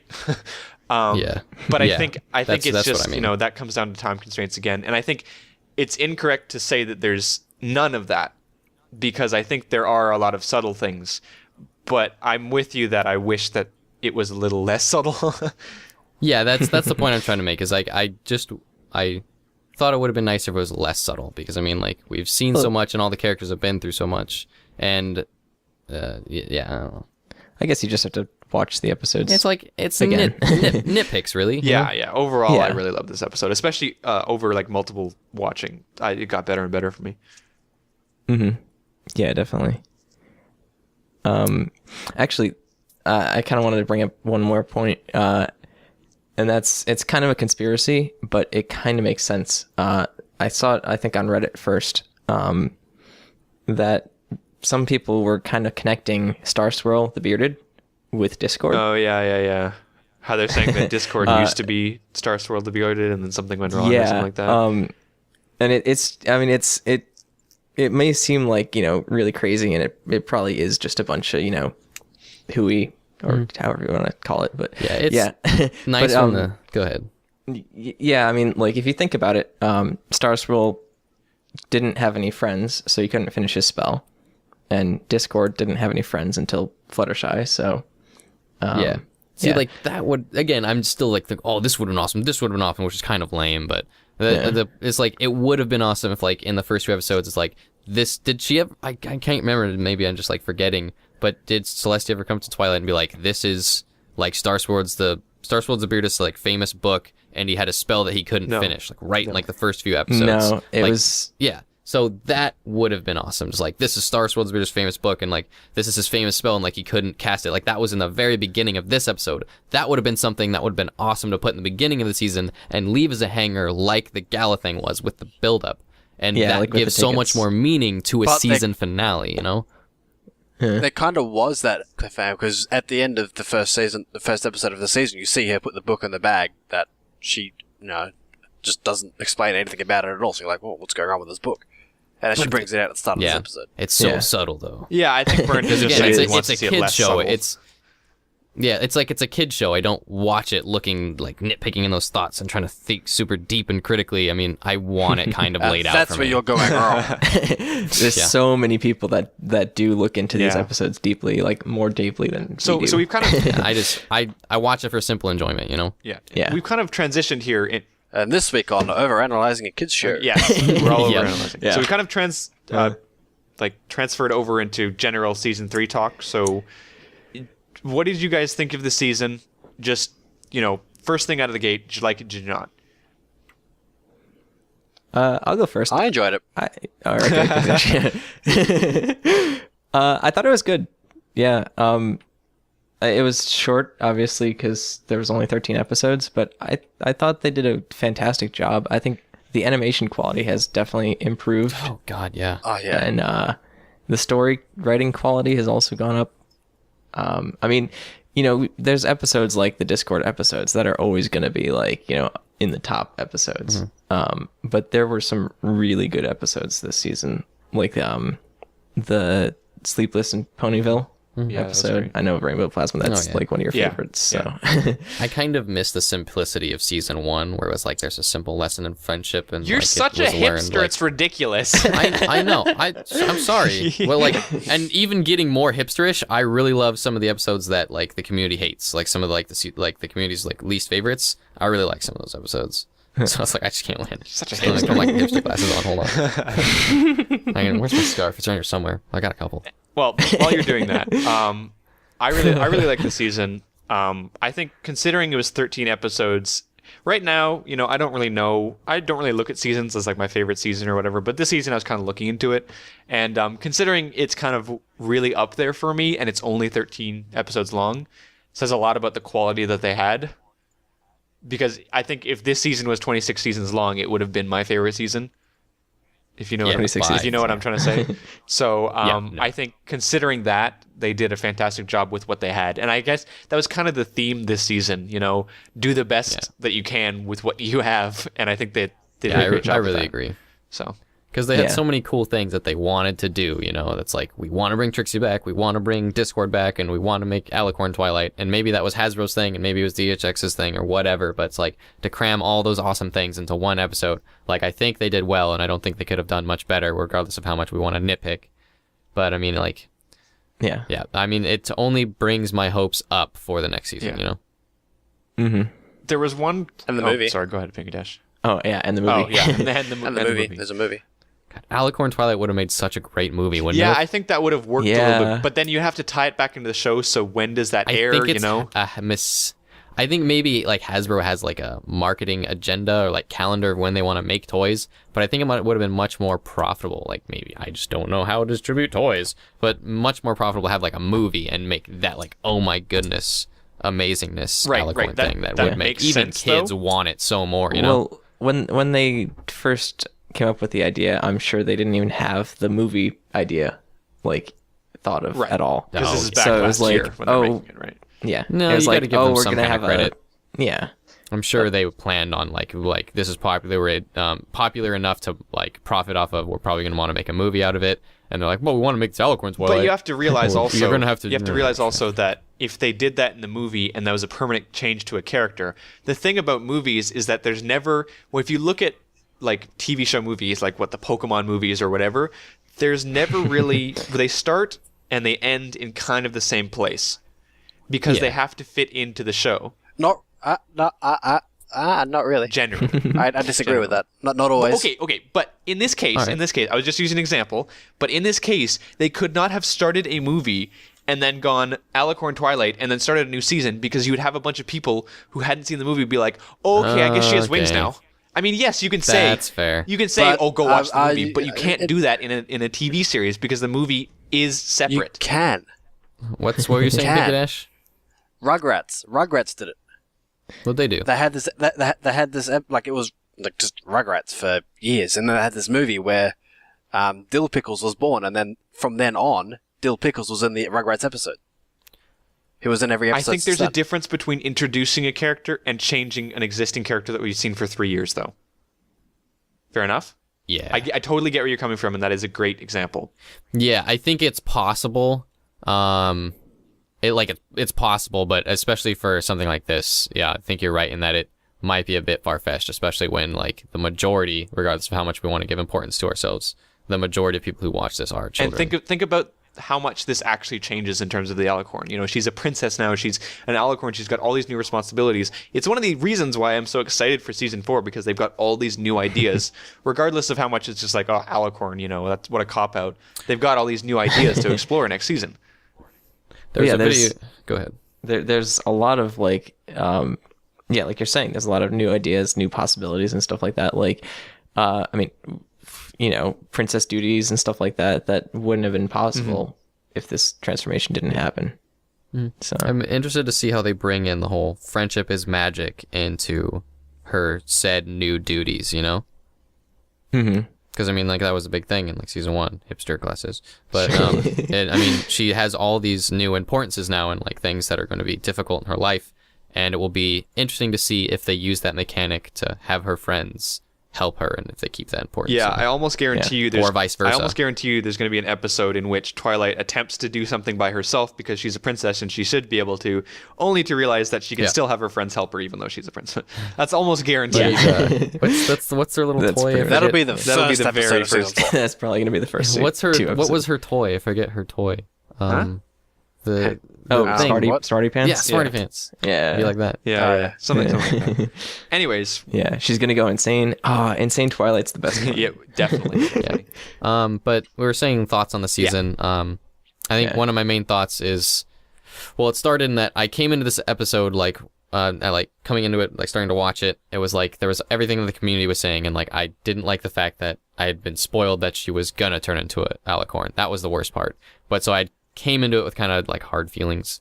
But as I started to watch it, like I forced myself to like, I really enjoy the show and I enjoy watching this, so I'm not going to let it bug me, and I'm just going to watch the show to enjoy it. And like when I went into that kind of mode and just watched it and enjoyed the songs and like tried to understand the whole thing where they were 3 years like build up to this, like I think maybe that led up to the fact how like the whole 3 years building up had less impact on the episode, even though that was the point of it. Right.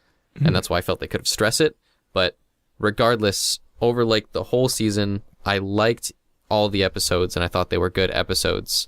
And my only contingency that like I thought was done poor was that the lack of like spacing out and how they crammed it, because like it was such a short season. And then, but it was nice as like a concept in the season finale to like see Twilight grow up, and like that's the concept we are seeing is like Twilight, maturing and growing up and having all these things and building up to this final eventuality or whatever. But again, I have all these hipster stuff. I think it's just sad that someone like Lauren couldn't have taken us there, and it's Hasbro leading the reins on what they want to happen in season per season. Whoa! Before you say that, Lauren Faust left the show. She wasn't fired. I know.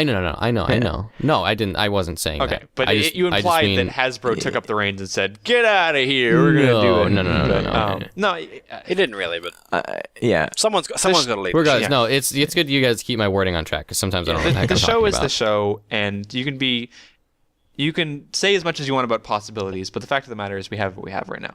And I think I'm not attempting to say that you're doing this, Bernd, so please don't take this, but I think that when I hear some people say, "Oh, Lauren Faust this about the newer stuff, I wish that she was here," it's almost like a little bit insulting to the people who are currently doing it, because I think they're doing a fantastic job. And I'm not saying you're doing that, because I know that you also think so. I agree they're doing a fantastic job. It's just that I became a fan through the first season, and that's what I liked the most. So it's just I have this preference of like first season flavor, but it's evolving and it's changing. And I've also said before, I like the fact that it's changing, because if it was always the same, it wouldn't be how it is now, and like it would be boring. And there's not a lot of things that constantly evolve or change, and this show is an example of that. It's constantly evolving, changing. People who are making it are getting more skilled. They're making different style episodes. It's doing it gracefully. Well, And I think that's a good thing more than it's a bad thing. That's the thing, is like, as a community, well, a lot of us joined because the characters aren't really one-dimensional. Like they grow up. There's character development throughout the seasons. Like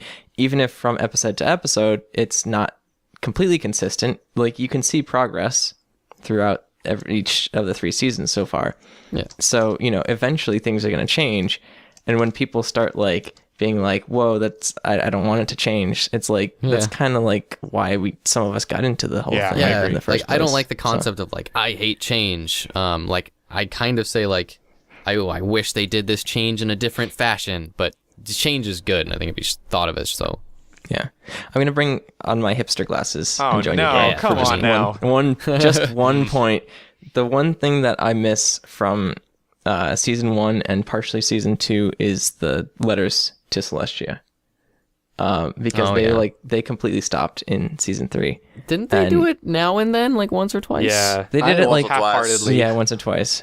Yeah, but it was like, I really like that as a theme, because it was very yeah. Again, it was non-subtle. It was very laid out and blatant. Some people really did like it. And to make it very simple for younger viewers. And I'm watching this for simple feels, and I enjoyed that concept. Yeah. Feels, so many feels. I'll Liquid allow pride. the word feels for that one instance, because it was kind of correct. Okay, so I'm gonna chuck on my YOLO glasses and go stand over here Yeah, with these guys.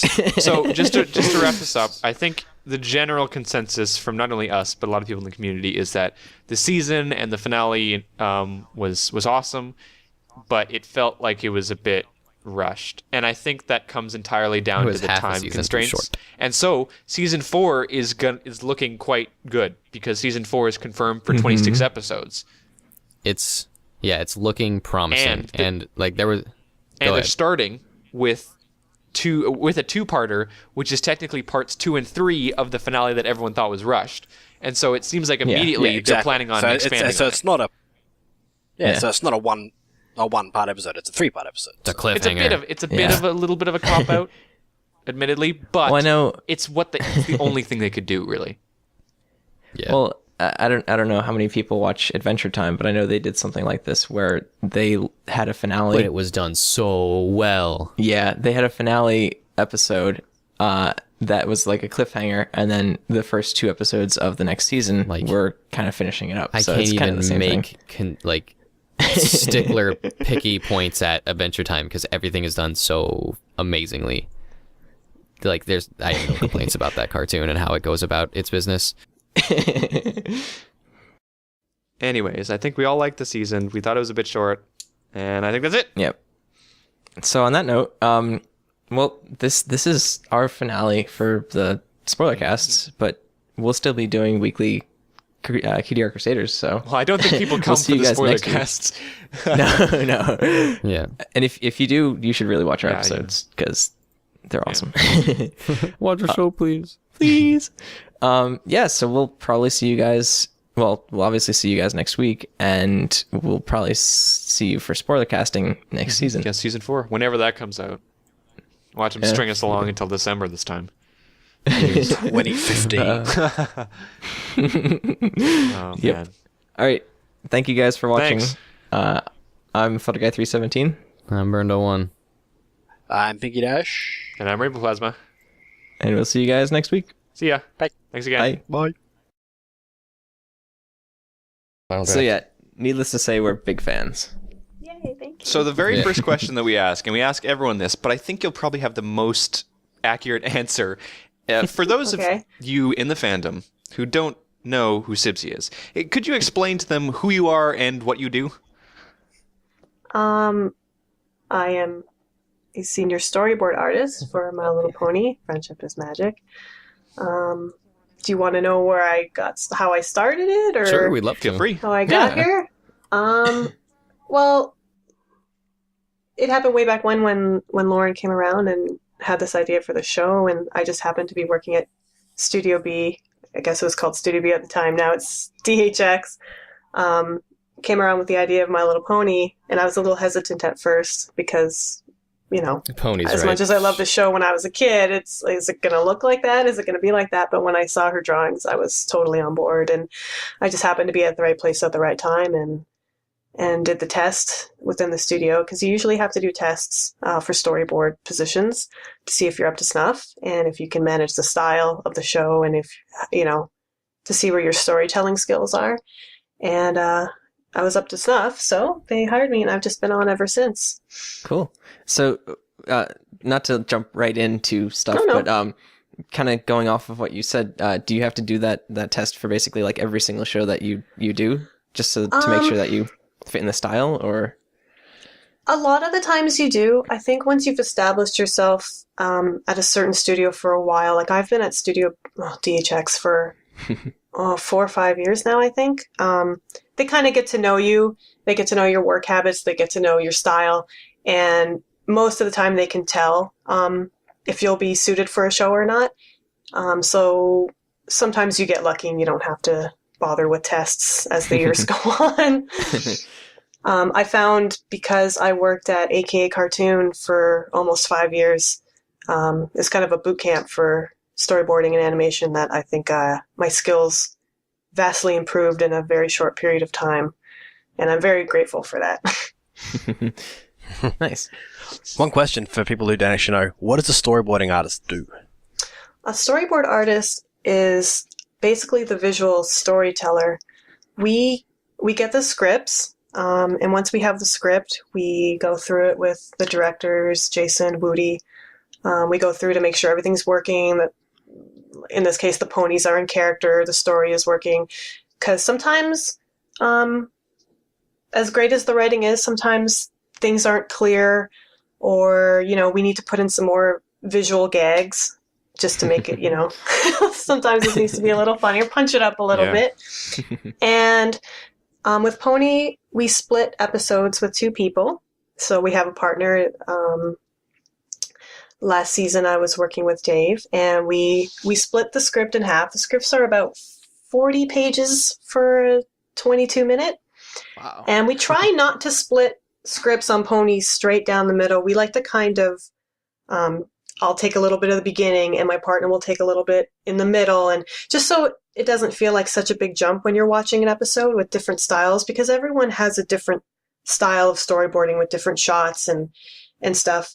So it's got a nicer flow when you kind of work together more. So we take the script and we split it up, and we base as many weeks to do it, and they try and work out the math.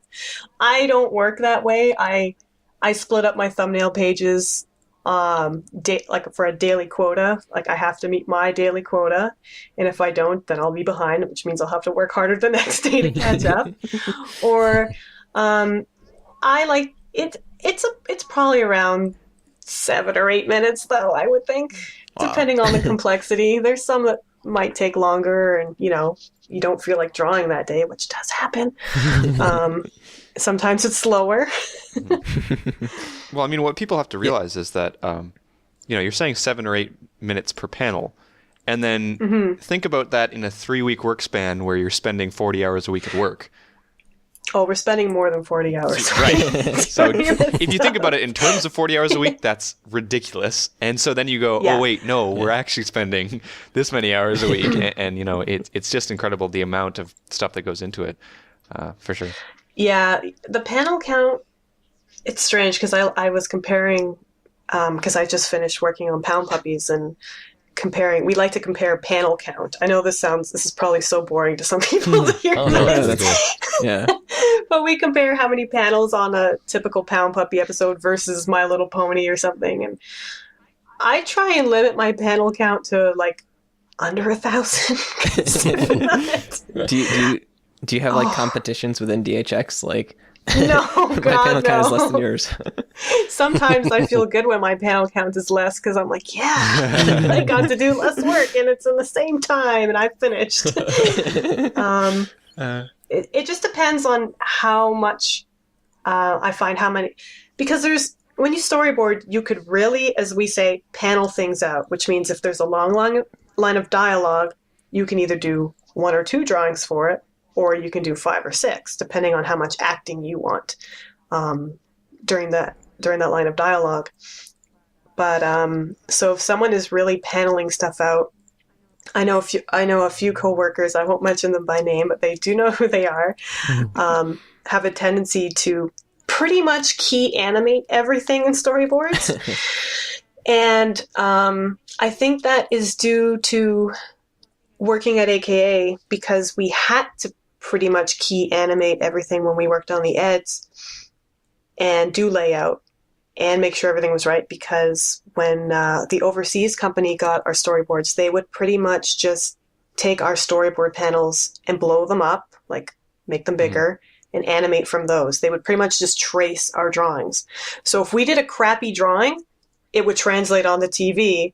And then like 7 or 8 months down the line, when we finally get the animation back, we'd all sit back and watch it and laugh and poke fun at each other because like, your crappy drawings on TV. That's pretty great. Yeah. But with Pony, it's kind of nice because it's Flash and they can only be off model so much, like unless you really push an expression or something. Yeah. How on model do you have to be in like your panel drawings then in that case, like with Pony? Yeah. Well, everyone's got their own style, right? They're more concerned with sizing. Like if you draw their heads too big, or it just because it can mess with the final composition. Like if you've got someone framing a shot. Nowadays, huh? Mm-hmm. The magic of the internet. They do a fantastic job, though. I was so impressed with Top Draw stuff the last season or so, and for sure. Yeah, I've got to say the animation has gotten really fantastic. It has. Well, I had a random cool question. You mentioned that you do all of your storyboarding like digitally by hand now on the. Yep. What was it? A Cintiq? Cintiq. Cintiq. Yeah. When on cartoons you used to do previous to My Little Pony, did you also do it digitally by hand, or did you do it just straight up by hand, like traditionally? Traditionally, when I worked on the eds for 5 years, it was all done on paper, and which is great because you have something tangible to hold. You have like a binder with a whole storyboard in it, a whole episode, and you can flip through it, and you can see all the changes. And we used to cut and paste when things were revised with sticky notes, and we would call them Frankenstein pages because they just look like they've been through like hell sticky and back. notes over someone's face just to fix the expression.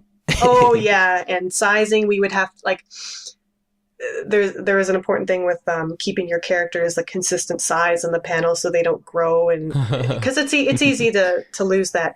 And we would have to photocopy our drawings or shrink them down or blow them up and cut and paste, and it was like crafts, but it took so long. So having to do this digitally is fantastic because with the program you can just shrink and move stuff around, and it just saves so much time. It's a blessing. It's still awesome to me to think that to know that you used to work on Ed and Eddie's. That show basically warped my childhood. And now sitting here as a 20-year-old guy, 20-year-old guy, like. I was on that show for so long, but yeah, I it was loved that great. show so much. It was great. Actually, the reason why I brought up the question was you have a little piece in your gallery where you have a sketch version of yourself and envious of someone doing digital art. Oh yes, all the way back from that's 2007. That was a friend of mine, Dave. We went to college together back in Ontario. We went to Sheridan College for animation, and I was jealous because at the time he's moved on. He's been working on with DreamWorks and Disney and whatever, and he's amazing.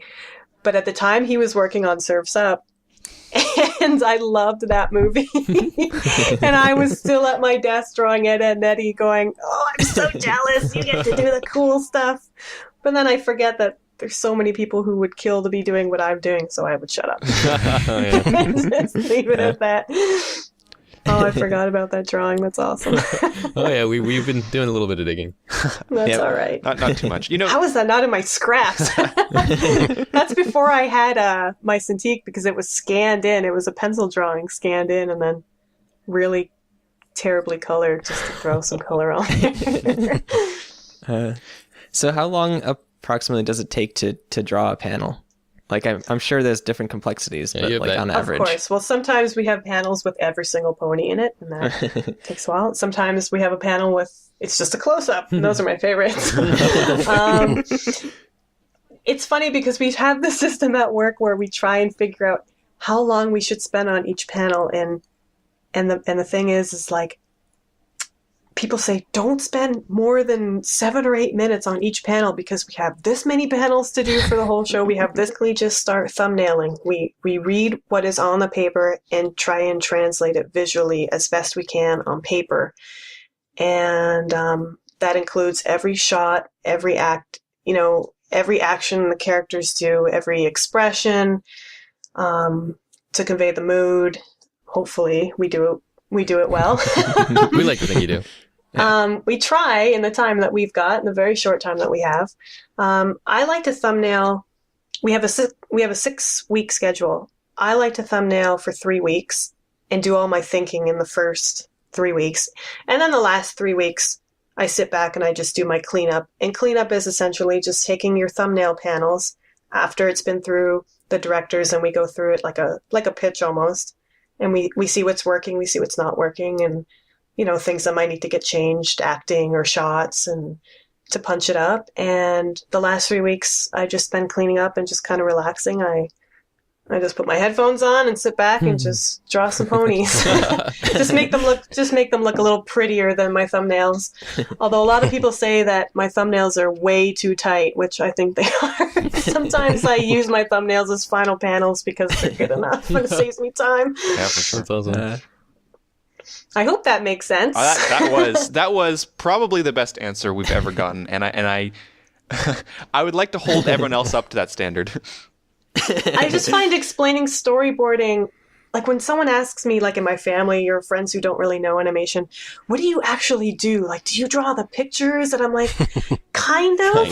Like, I never know how to explain storyboarding other than it's kind of like a comic book version of what you see on the screen. And I don't think they get it still, but...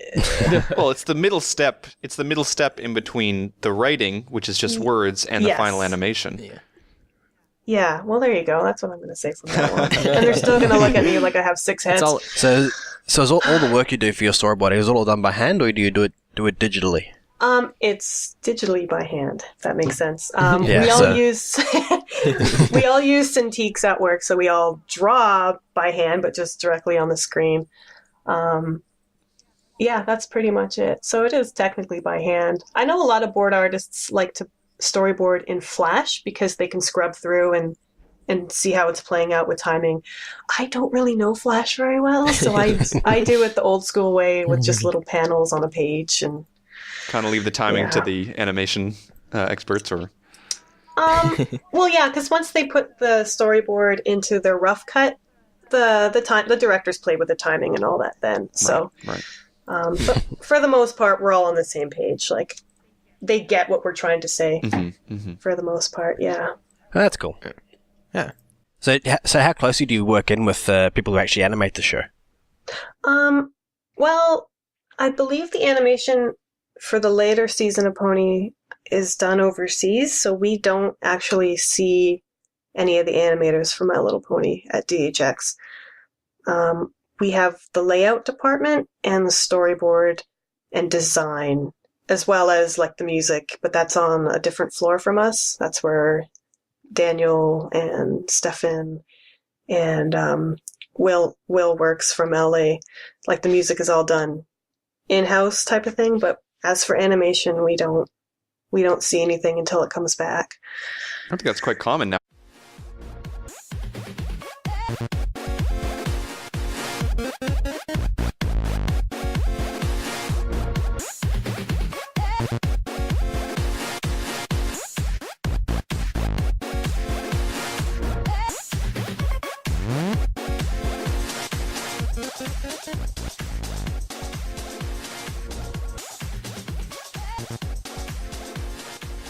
Hello and welcome to the Cutie Art Crusaders, episode 35 for February 26th, 2013. Welcome back, guys. I hope you enjoyed last week's special episode. I know we kind of dumped a bunch of special cool things on you at once, but I hope you guys enjoyed it. But enough about the past. Let's stick in the present. My name is Rainbow Plasma, and today I'm joined by... Burned-a-one. And what do you do, Burned? What do you do, Ben? You just said my name is Rainbow Oh, Plasma. sorry, did I forget to say what I do? All right, cool. Fine. My name is Rainbow Plasma. I'm the organizer and editor of the podcast, and today I'm joined by... Burned-a-one, and I'm the special guest coordinator of this podcast. And Flutterguy317, and I'm the art coordinator of the podcast. And I'm Pinkadash. I do the questions sometimes. Sometimes. When we have them. Right, when we have them. Well, we do have questions this week, but I think it's going to be a little bit different than you'd think. So, Burned, why don't you introduce our special guest this week? All right. This is going to be hard because I always stumble over introductions. And, Well, you don't stumble. You just use the word awesome too much. Yeah, and amazing and things. Yeah. And yeah. Anyway, so this week we have a super awesome and amazing guest for you guys this week. It's and I mean that, super awesome, special, and amazing, and probably one of our most special guests to date. But this week on the podcast, we have someone by the name of Sabrina Albert-Getty, and she's a senior storyboard artist for My Little Pony. And I'm already tripping over myself. It's just like, I can't help it. But we have Sibsy on the podcast this week, which is one of the most amazing things ever. So thank you so much for being on the podcast with us, Sibsy. Thank you for having me. I'm here. Yay! Yay! So it's hard to form words because this is something where you start making a podcast. We started making this 35 weeks ago. And so you start making a podcast and you have kind of goals to set. And when we started learning that, we were like, oh yeah, we can have special guests on. You know, one of the goals that we set was at some point we should try to have Sibsy on. And it's kind of like we've hit it now and it's like, what do we do? What do we do? Where do we go from here? We're kind of frozen right here. Deer in the headlights, yeah. Didn't It's think like we'd a dog reach this chasing a kinda cat. how What's you I got to do to feel. get... Yeah, right. Actually, yeah, when we were talking to Final Draft about making this podcast, we were like, that was kind of our final goal, was to have you on. So it's kind of... Aw. Wow. Well, we're not ending Yeah. after this. We're not ending after No, this. no. But it's a nice I moment. remember, I remember I was at Everfree Northwest, and somehow I got this Everfree radio badge, and I could just go and do everything and with it, and I didn't know what I was doing with this badge. But I remember going up to Final Draft, and I was like, do you think it would be okay to ask Sibsy or Raven, like, if they could be on our silly little podcast? Like, oh yeah, sure. He's like, come here. And he's like, what? And he grabs me by the arm and drags me all the way across this big convention hall. And you and Raven are sitting right there next to the cameras. And I'm like, oh my God, it's Sibsy and Raven. And then he goes straight up to us and be like, oh, hey, this is Burned, and would you guys be interested in being on the show? And you guys were like, is Hasbro okay with that? And you're like, oh yeah, that'd be fine. I'm like, oh yeah, sure, why not? And I'm just like, and then after That's that my point, only thing. like, As long as Hasbro says it's okay, I'm good to go. yeah. No,